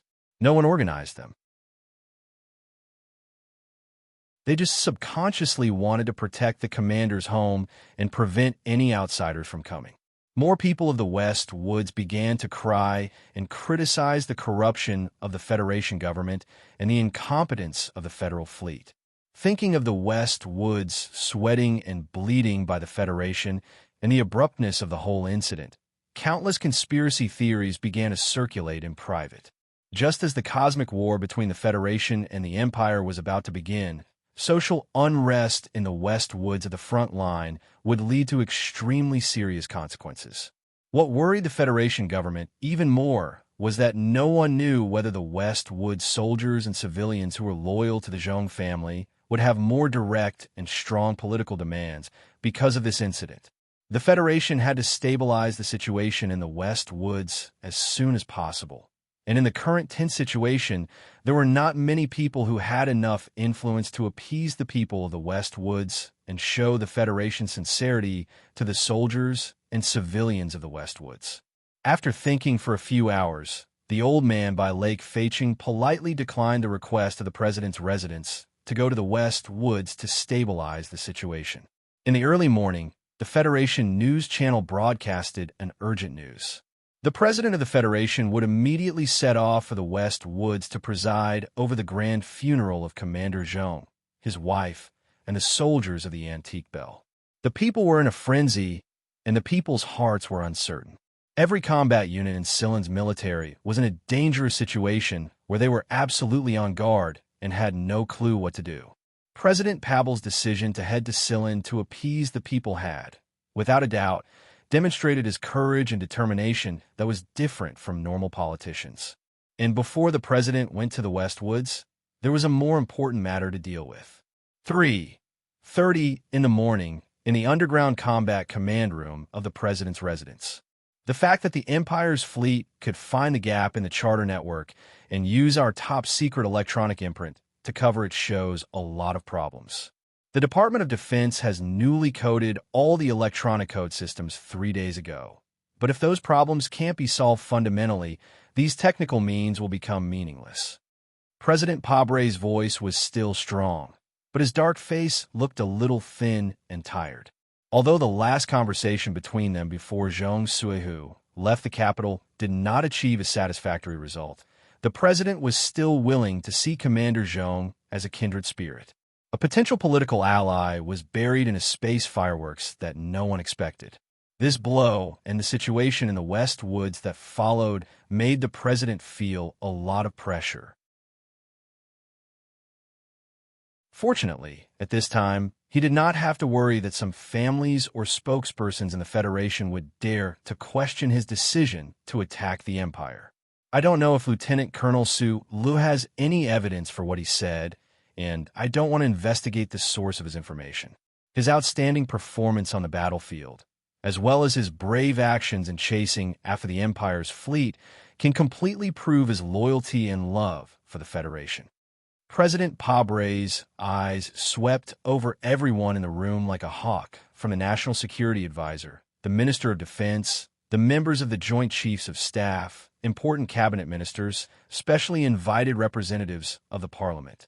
He said in a deep voice, he said that there is still a seed of the Empire that is still in the Federation. So I ask you to find it. According to Lieutenant Colonel Su Lee's information, the Federation Investigation Bureau entered the military prison as soon as possible, but did not find the target. The director of the Federation Investigation Bureau in a pure black suit looked at him and said seriously, "But according to the preliminary investigation, we did find some problems. As for where that seed of suspicion is now, we need the help of the Bureau of Proclamation. Since the Bureau of Proclamation has been observing this seed, they should know where it is now." The target of this sentence was very clear. The eyes of the big shots in the Federation in the room all fell on a chair at the round table. The assistant director of the Bureau of Proclamation, Chui Zhedong, was temporarily relieved of all authority 3 days ago. 3 special agents of the Special Task Force stood behind him at this time. Facing the suspicious and angry gazes of his colleagues, he said slowly with difficulty, "I've already explained that the Bureau of Proclamation suspended the investigation of that seed of suspicion because I directly received an email from the Office of the Minister of Defense saying that the suspect is involved in a special military mission and needs to be temporarily quarantined."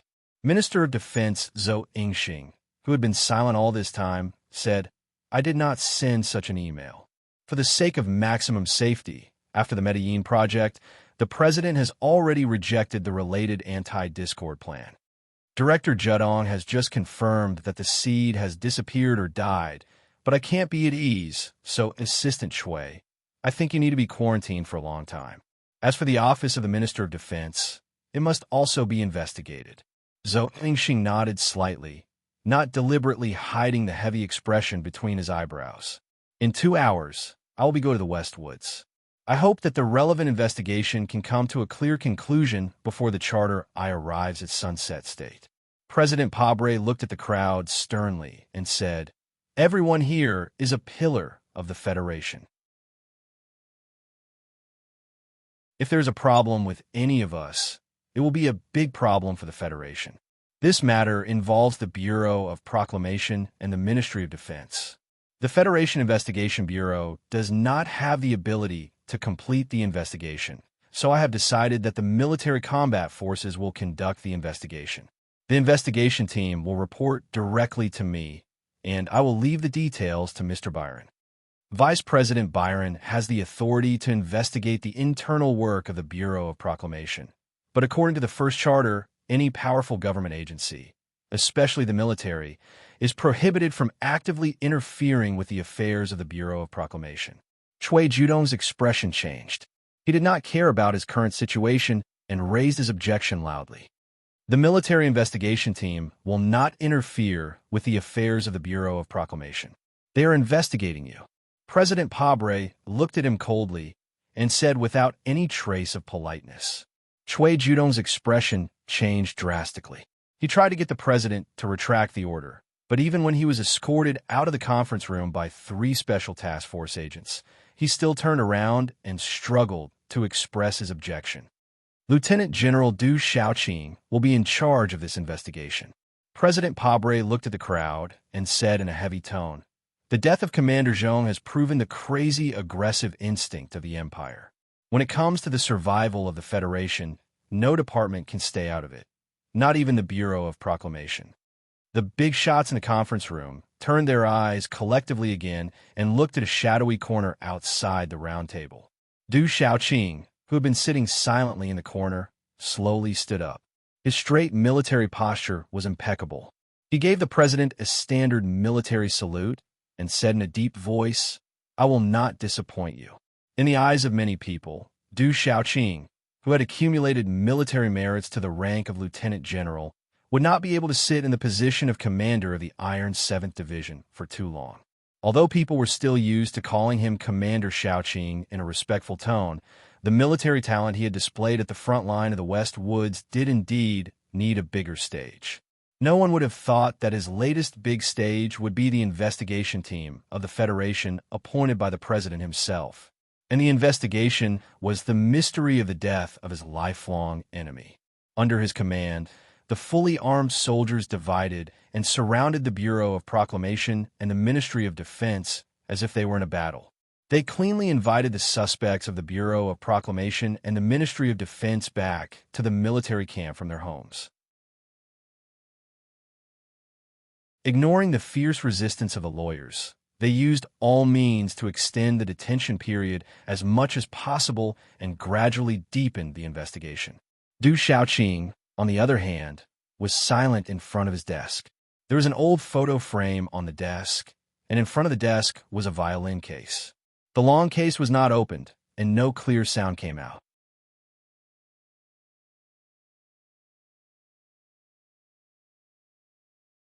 Chapter 575. In the outskirts of the capital city of Southern Galilee on planet S2, there was a heavily guarded special Level 3 class, a military prison. 2 days ago, hundreds of serious-looking members of the Federation Investigation Bureau were stationed here with the authorization documents of the Ministry of Defense. The black suits that were flashing at the checkpoints of countless rooms replaced the dark green military uniforms, which made the people in the prison feel extremely depressed. 3 days before the Federation Investigation Bureau took over this military prison, a prisoner mysteriously disappeared.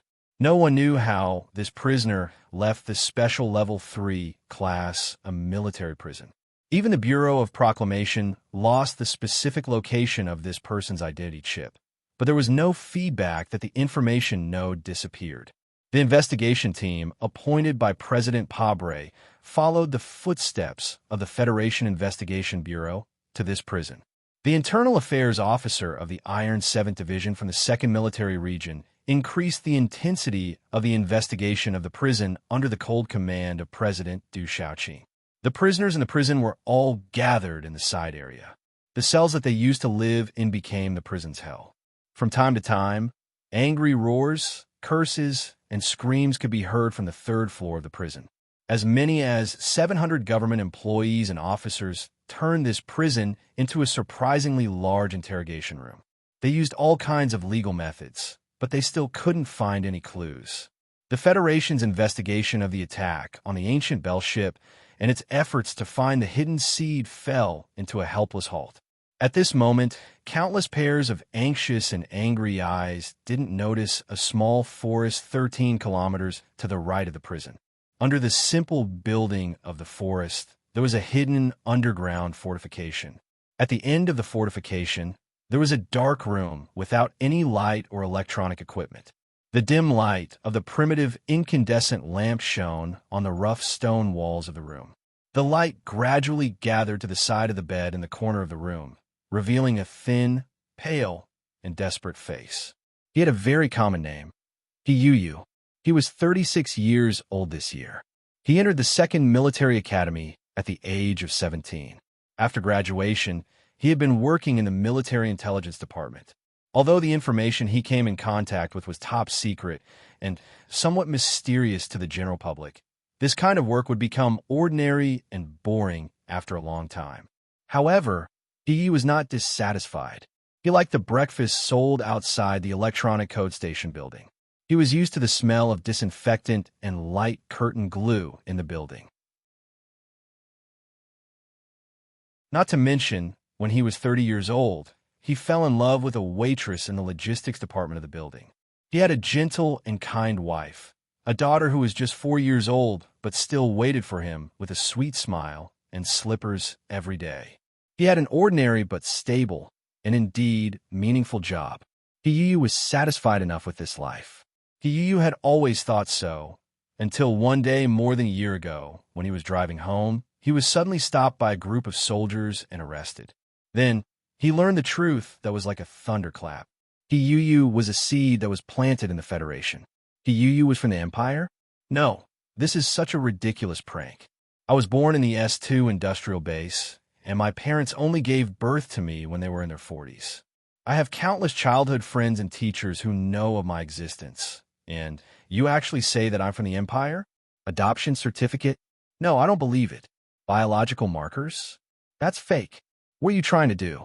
I'm just a very ordinary officer. I don't have anything you want on me. Why must you accuse me of being from the Empire? More than a year ago, when Yu heard this ridiculous accusation, his first reaction was this. That absurd feeling of astonishment turned into hysteria. This made him, who was considered to be extremely cowardly in the military academy, actually dare to ignore the gun barrels in the hands of those wardens. He angrily swung his fist and smashed it towards the brown-haired officer's face across the wide interrogation table. However, he did not hit the other party. Instead, he was smashed to the ground by the cold butt of the gun. After waking up from his coma, facing the detailed records of the Bureau of Proclamation and the ironclad evidence, Yu finally admitted to a certain fact in despair and frustration. Many years ago, the Empire took the risk of using a small spaceship to forcefully cross the space channel and transport a few batches of babies into Bermuda. Then, through the notorious human traffickers of Bermuda, they were sold to the Federation. They were sold to parents who did not have children but longed for them. These innocent and childish babies, who were even sleeping with their eyes closed, passed the examination of the charter and received a legal adoption certificate. An identity chip was implanted behind their necks. Without them knowing, they turned from being from the Empire to citizens of the Federation. And he was one of these babies. I was originally from the Empire. Then, when I cheered for every victory of the Federal Army on the front lines of the West Woods, was I actually celebrating the death of my own people? My life was all fake. An ordinary name, an ordinary job, a stable and happy life. They were all fake. Then what was real? Yu, who could not accept this fact, became an ice sculpture that could not think. In just 3 days, his face became so thin that his bones could be seen. He knew that the Federation would not allow an Empire spy like him to live. Although before this, he did not know that he was arranged by the Empire to be a spy from the moment he was born. In a situation where he did not know and had no choice, he became a natural spy. He did not do anything bad, but he had to pay the price for a life that he did not know. What a sad and absurd life this was. However, the subsequent development of the matter was completely out of his expectations. If this was a nightmare, Yu would never have thought that after waking up from the nightmare, he would not have sunk into it. Instead, he would have started to have another bizarre dream. Those officers with mysterious identities did not send him to the secret court for trial and then lock him up for life. They also did not execute the military regulations and execute a secret execution. Instead, they directly released him. However, before he was released, the brown-haired officer's gentle but cold warning was like a basin of ice water that woke him up from his helpless state. The sound of footsteps outside the room made Yu jump in fright. Thinking back to his experiences over the past year, only then did he understand that the bizarre dream was still just a nightmare. Just like the disgusting curly brown hair of the officer who pushed open the door and entered. It is extremely difficult to find a place within the Federation that can completely block the light of the Charter. The Federation officer walked into the room. After sitting on the chair, he removed the military cap from his head and carefully placed it beside his hand.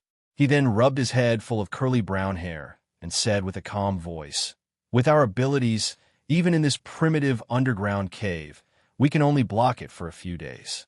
You've wasted a lot of time. I was forced to take the risk to come this time.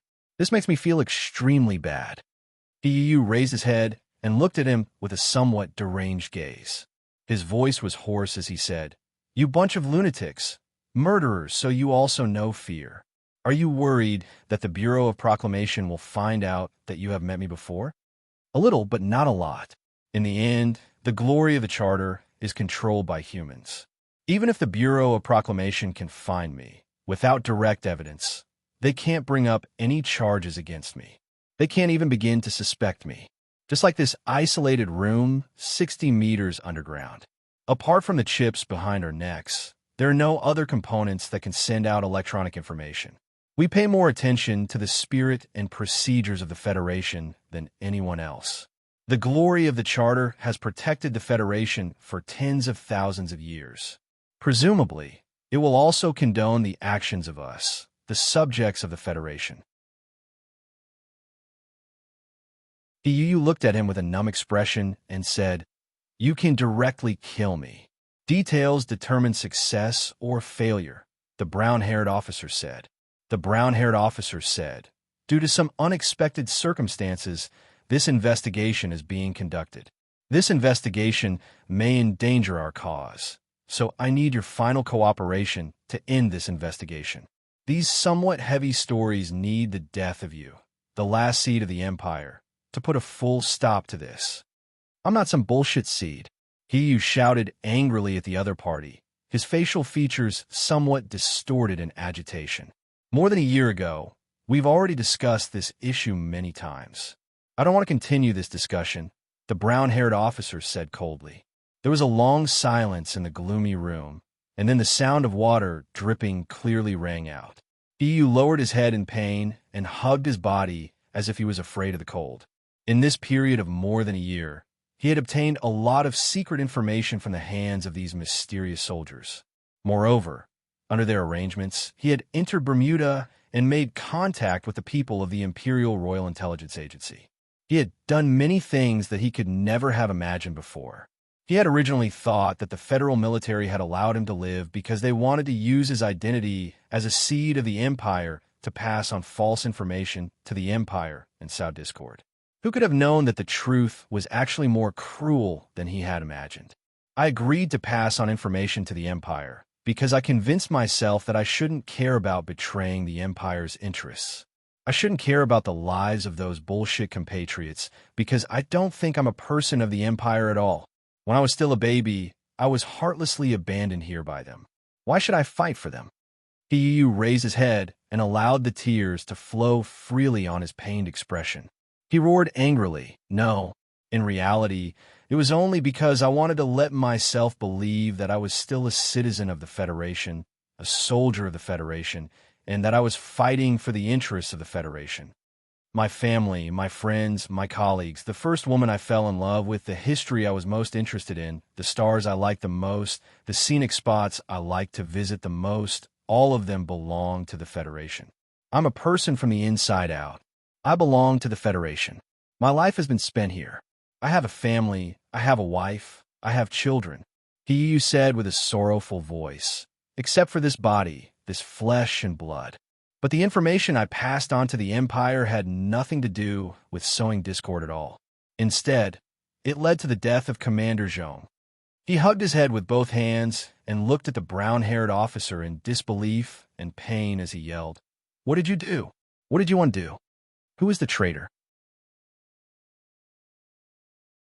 Who is the seed of the Empire?"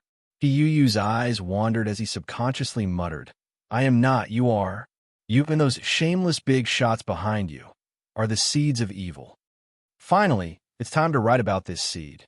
He had told many people in the past that they would never be able to guess who this seed belonged to, because from the very beginning of the design, this seed was not the guiding point of the plot, but the starting point. Moreover, it was nameless and had never appeared before, so it was very important. There were many people who guessed by Magnolia's identity, including him and many other suspects, but there has never been a main character in history who was surrounded by extraordinary people, even if he had a halo. That was too illogical. I am very satisfied with this plot setting. This seed is completely different from Medellin. This is very important, and it is exactly what I want to write. Just like before, I've been holding back for a long time, and now that I've finally reached this point, I feel very good. It has nothing to do with the brown-haired officer revealing his true identity, but it has to do with Yuyu's obsession to be a member of the Federation rather than a member of the Empire. Obsession is a wonderful thing, and it has to do with the education he received since childhood. After he learned the truth, he must have had countless psychological struggles, but there was no space to write about it, so I used the title of the chapter to commemorate it.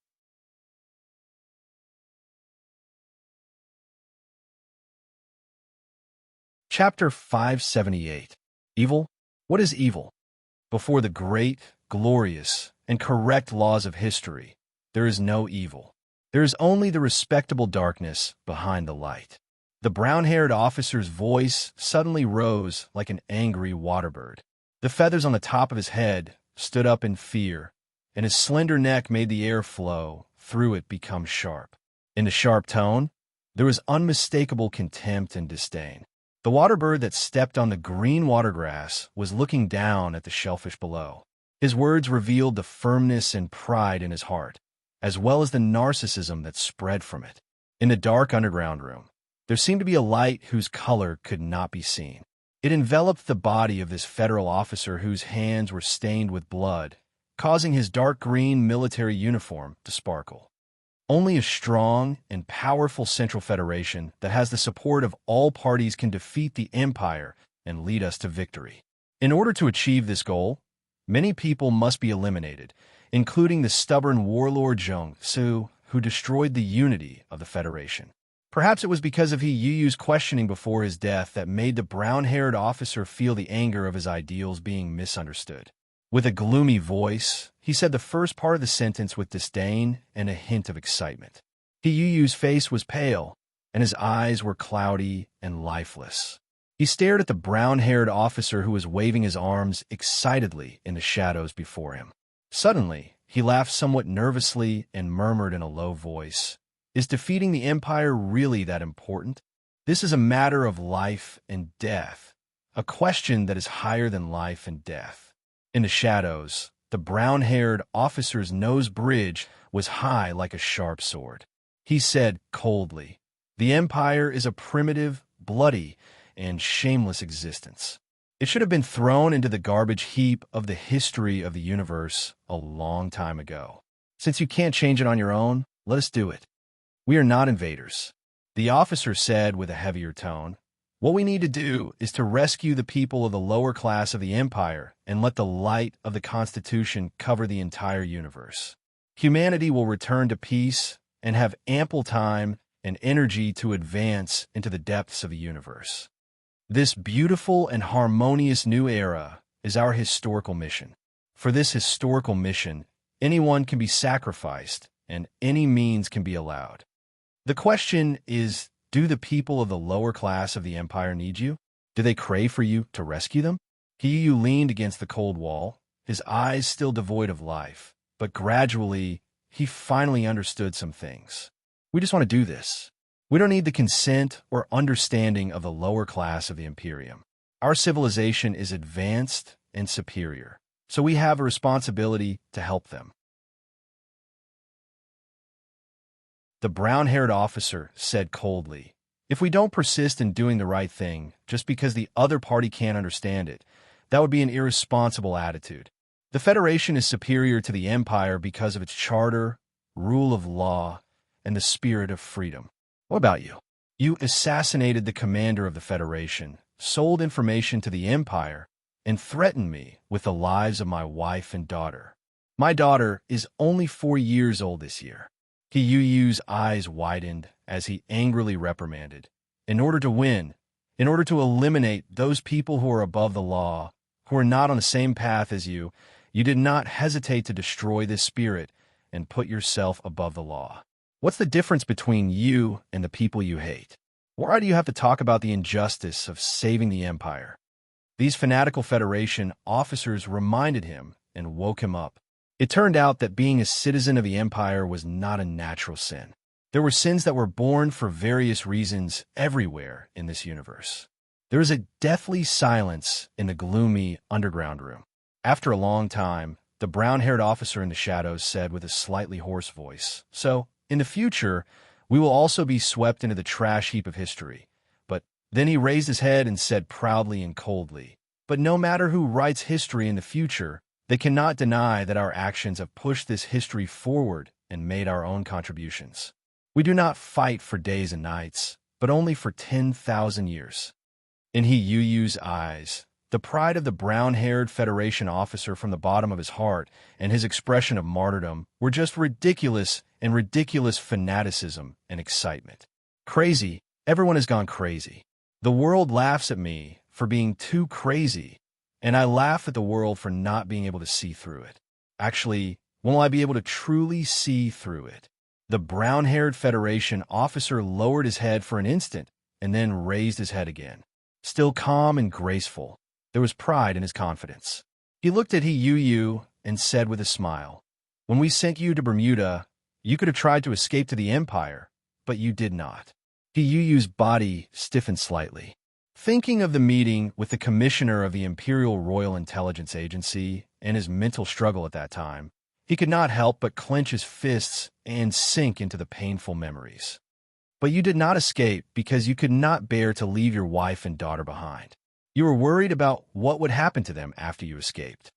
The brown-haired officer smiled and praised. In this aspect, I admire you very much. For a citizen of the Empire to have the courage to give up the chance to survive for the sake of his family in the Federation. Yu did not say anything. He lowered his head in silence, thinking of his wife and daughter. He was depressed and sad. He did not know if they would live well after his death.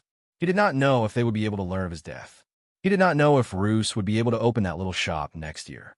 He did not know if his daughter would be able to carry slippers for other men when she grew up. He did not know what would happen to everything he cared about and loved after his death. He did not know it all. It is very difficult for me to trust people as shameless as you. But other than trusting your promise, there is no other way. Yu lowered his head and said, speak. What do you want me to do in the end? Don't forget, you promised me to let them live. It's very simple in this matter. The brown-haired officer handed over a simple recording pen and a simple black pistol. Yu took the recording pen, but he did not pick up the pistol. He stared in a daze at the black metal pistol on the table. His gaze rose again and fell on the faintly discernible brown hair and straight nose of the officer across from him in the shadows. A few minutes later, there was the sound of a gunshot. The forest on the ground was already dusk. When Shimin-Jin crawled out from the pile of old leaves, what entered his eyes was a red that covered the sky and covered the earth. It was just like the flower of blood that had just burst out from He Yuyu's forehead. After a slight pause, he leaned against a large tree. He took off his brown wig and lit a cigarette. Looking at the setting sun in the distance and the military prison building in the evening light, he was silent for a long time and sighed slightly. In the end, He did not pick up the gun and shoot at him. That guy should be a good person. Fortunately, he did not have a family. Otherwise, if it was up to him to choose between the despair and hatred before death and the safety of his wife and daughter, he really would not know which to choose. Shimin-Jin took a deep drag of the cigarette and thought in the light green smoke. He sat down and leaned against the large tree. He opened the workbench in his hand and quickly operated with his fingers. He turned the relevant information on the computer and the document with He Yuyu's electronic signature into fragments of information and sent them out into space. From the beginning, they had never thought of killing He Yuyu. He Yuyu was a seed of the Empire in their hands. Furthermore, through Zhong Shouhu's death, he would win the boundless trust of the Empire. For the Federation, this meant an unimaginable amount of benefits. However, they never thought that there would be someone in this world who could surpass the authority of the Bureau of Proclamation and know that they had hidden a seed of the Empire. Furthermore, this matter was exposed. Shimin-Jin's brows were deeply furrowed. He pondered bitterly in the twilight and green smoke. According to the information from the Bureau of Proclamation, Su Lu had the first sequence authority. The question was, how could he have such a high sequence authority? A burst of rapid footsteps and thunderous roars interrupted his thoughts. Don't move. Put your hands up. Don't move. More than 20 fully armed and murderous Federation soldiers appeared at the edge of the forest as if they had descended from the sky.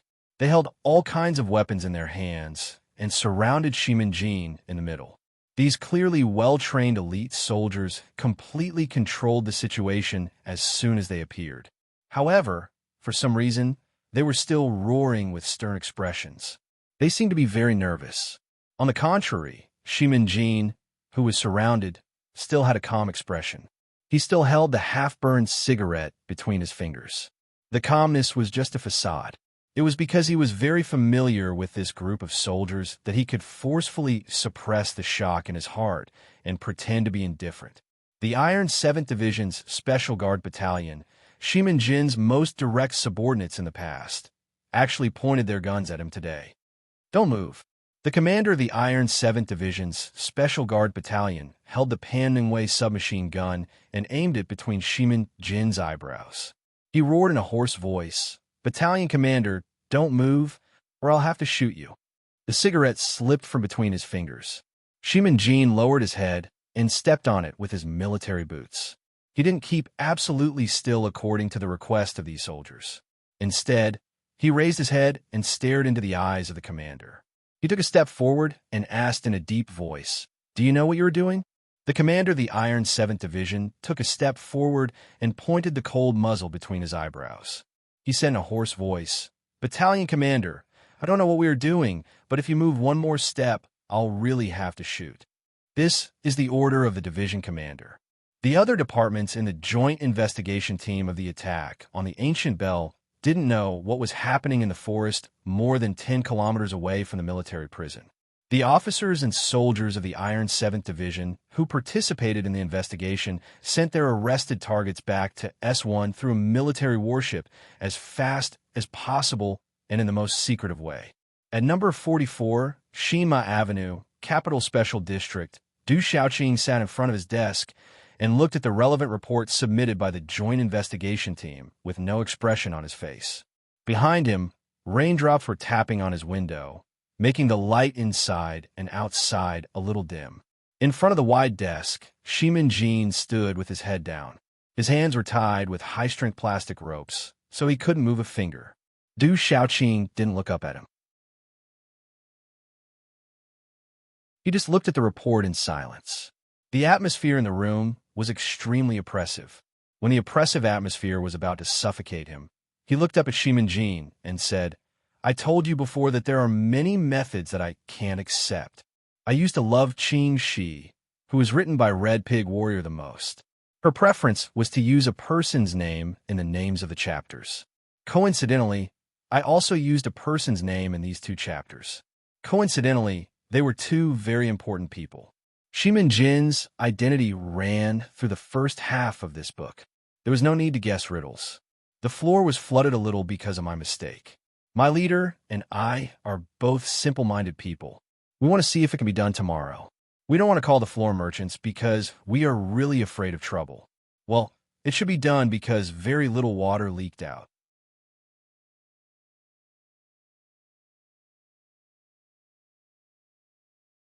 Chapter 579.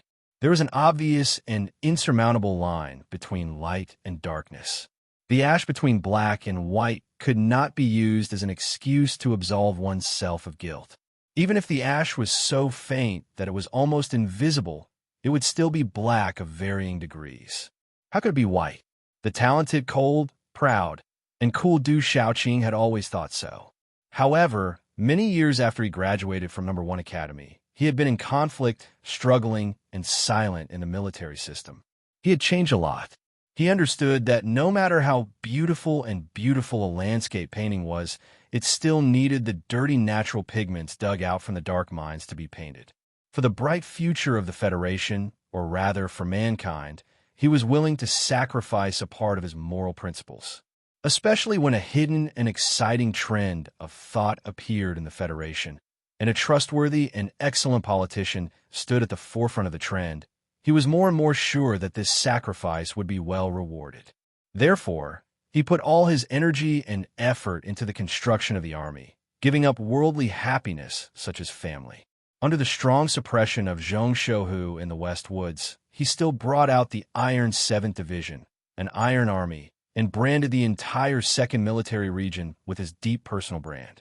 The target of the Iron Blood Army was, of course, the people of the Empire, but for the future of the Federation, Du Shaoqing did not mind using this army to protect that big shot. In fact, in the past few years, his Iron 7th Division had been cooperating with the relevant departments of the government to carry out some secret plans. His most loyal subordinate, Shimin Jin, was an important contact person for the Iron 7th Division to cooperate with the relevant plans. But what was the bottom line of sacrifice? How many flowers of evil would have to be burned to let the world regain the light of holiness? How many innocent people would have to die? But, not including this, Du Shaoqing looked at Shimin Jin in front of the table expressionlessly and said in an exceptionally calm tone, "The assassination of Zhong Huiyan at Mulla Manor. You said it was the work of the Special Task Force, so I did not continue to ask. In fact, you and I both know that Chun Yinchuan secretly entered the Lin family after graduating from No. 1 Academy to carry out a secret government mission to infiltrate the 7 great families. Without my order or yours, he would not have taken the risk of exposing his identity to launch this operation." And this time, Du Shaoqing stood up after a moment of silence and said, "He shouldn't have died like this. This operation has been approved by the higher-ups." Shimin Jin lowered her head slightly and explained in a slightly hoarse voice, "Mr. Councilman, I am not willing to let you participate in these dirty matters, so I hid the specific plan from you." The last confirmed time was when you left room 5460 last time. Du Shaoqing raised his eyebrows slightly and said coldly, "Are you still my soldier? I will always be the commander's soldier." Shimin Jin suddenly raised her head, then standing straight, she replied loudly, "But I'm even more unwilling to let teacher deal with this kind of difficult problem." "Difficult problem?" Du Shaoqing suddenly smiled. His smile was full of indescribable bitterness. "This is not a problem. His death is like a slap to my face. It will hurt until the day I die." The final decision was made the day before Tiger returned to the West Woods. Shimin Jin's voice was hoarse as she explained, "This warlord will not give up his privileges as a noble family and join our camp. Also, in order to protect the interests of the Zhong family, the West Woods will not completely become a part of the Federation. In order to defeat the vicious enemy of the Empire, we must get rid of him. This is not a personal grudge. He gritted his teeth and looked at his teacher, who was deep in thought. His tone was urgent as he said, "This is for the Federation." Du Xiaoqing's usually emotionless eyes suddenly flashed with a trace of nostalgia. His thin lips opened slightly, and he said slowly, "For the Federation, this is a very familiar phrase." Back then, in Number One Academy, he liked to say this. At the time, I thought it was ridiculous. You will be a local tyrant in the Westwoods. What right do you have to tarnish such a hot-blooded phrase? Now, he has really died for the Federation. You are in charge of this investigation, so no one will know the truth of the matter. Shiminji noticed that his teacher's mood was a bit strange at this time. His expression was gloomy as he said, "I am not fighting for anything for myself. It's just that if I am found, many people will suspect you." For all the officers and soldiers of the Iron 7th Division, their object of loyalty was the Federation. To be more specific, direct, and firm, it was their teacher, Du Xiaoqing. Even though Shiminjin, who worked for some important people in the government, hid many things about Du Xiaoqing, in fact, he still fanatically worshipped him. Everything he did pointed to the direction of creating a bright and open dance in the Federation. Under the leadership of his teacher, they would advance into the depths of the universe and conquer a large star region. I don't plan to expose this matter because too many people are involved. Once the truth is exposed, the West Woods will definitely be in chaos. The first civil war in the Federation may break out. When that time comes, how can the chaotic Federation defeat the Empire? Du Xiaoqing said coldly, "I'm not a perfect person with perfect morals. Whether it is the senator or you all want to put on a pair of white gloves for me, but the hands are already black and can never be clean again. I cannot bear the responsibility of starting a civil war in the Federation, and I am no longer a young man who can't sleep because of his conscience. I don't like Tiger Zhong even more, so it seems that I have no reason to continue investigating." Du Xiaoqing slowly opened the drawer and then walked to the front of the table. Outside the window, the rain dripped. The light in the room was dim, and the smooth military uniform gradually changed color with his steps. But he shouldn't have died like this. A strange flush flashed across Du Xiaoqing's usually cold face. He stared at Shiminjin in front of him and roared in a low voice. "He is a soldier of the Federation, a truly outstanding soldier of the Federation. He should have been killed on a real battlefield. Or he could have been killed in the valiant civil war of the Federation. But he shouldn't have been killed by the bullets of his comrades in the back because of a mistake that he hadn't committed yet." A crisp spring sound rang out. Du Xiaoqing raised the pistol and pointed it between Shiminjin's brows. He said coldly, "Today, I'll kill you first to return him alive. In the future, when I capture the Emperor of the Empire, I'll return him alive. At that time, we'll meet again in hell." In the depths of the desk drawer behind him, that old-fashioned photo lay quietly. The back was facing up, and the front was kissing the dust. Under the cold black barrel of the gun, Shiminjin's face was pale, but he didn't move at all. He still stood extremely straight and didn't make any movements to dodge. Only his breathing became hurried. Right at this moment, there was a knock on the door. Knock, knock, knock. It was extremely stable. Du Xiaoqing's right hand, which was holding the gun steadily, stiffened slightly.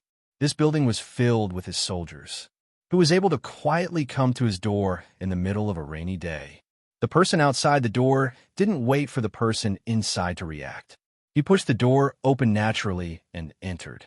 His slightly chubby body was wrapped in a raincoat, and the action of closing the door seemed to be somewhat strenuous. This person took off the wet raincoat and threw it on the ground. He then took off the hat that was drenched in the rain and hung it on the clothes rack beside the door. He rubbed his hands lightly, turned around, looked at the two people in front of the table, and said with a smile, "It said that autumn rain is cold, but it's still summer now. After being drenched in the rain, it's terrifyingly cold. What the hell is this weather?" At this time, Du Xiaoqing was still pointing the gun between Shiminjin's eyebrows. Because of the arrival of this uninvited guest, He didn't pull the trigger, but his slightly stiff right arm was still raised horizontally. He didn't put it down. Taking off the wet hat, it was white hair. This old man who entered Du Shaoqing's office like he was going home didn't seem to see the tense situation in the room, nor did he see the gun in the air. He looked at Du Shaoqing and said with a hint of admonishment, "Being able to have such a subordinate who thinks for you in all aspects and doesn't even hide when facing your gun proves your ability to lead troops. Isn't it also your luck? You should cherish such a subordinate and not die because of a moment of impulse and rare lack of calmness. Otherwise, in the future, you will definitely doubt yourself and feel sad like you are now." Du Shaoqing's eyes slightly lowered, but he still didn't put down the gun in his hand. The old man with white hair ignored him and said calmly, "Let's start the meeting. Although I'm very unwilling to take over this work, since His Excellency the President asked me to handle all the specific matters of this investigation, I have to care about it." Du Shaoqing's sword-like eyebrows slightly twitched and blue veins appeared. He finally put down the gun in his hand and said in a heavy tone, "Yes, Mr. Vice President." Vice President Byron of the Federation convened the first joint meeting of the Joint Investigation Team of the attack on the Antique Bell. Because it was called at the last minute, the director of the Investigation Department of the Federation and the officers of the other two departments couldn't attend in time. They just received a briefing after the meeting. Very few people attended this joint meeting. Few people could imagine that the first meeting of the Joint Investigation Team actually became a gathering of the culprits of this conspiracy. This was an absurd and extremely cold fact. The association hasn't had a gathering for many years. Vice President Byron, who was sitting in the middle of the bench, said, "But I don't enjoy this kind of gathering because I feel uneasy when I think that the Bureau of Proclamation may know every word we say." In the dim room, a voice sounded. Although Cui Zedong had issued a warning in advance, we still didn't expect Su Li's unexpected situation to happen. I'm really shocked that this person's sequence authority is actually higher than Cui Zedong's, and he can even make the charter computer restart the investigation. Vice President Byron leaned forward slightly, and light and shadow interlaced on his old face. He said in a heavy voice, "Even if Su Lu has the first sequence authority, according to the privacy protection regulations of citizens, he can't have access to certain content. How on earth did he bypass the regulations?" Cui Zedong tried to find a reason before he was replaced, but he didn't find anything. Also, according to the information from the interrogation room, he was preparing to commit suicide. There was silence in the dim room. The person who was about to become the director of the Bureau of Proclamation of the Federation, and in a sense, the most powerful man, didn't hesitate to commit suicide when facing the interrogation. This shocked everyone present. I strongly disagree with this. His position in the Bureau of Proclamation is very important to our plan. Although I admire his courage, this is not the best way to solve the problem. You're tuning in to the Warrior Lore YouTube channel.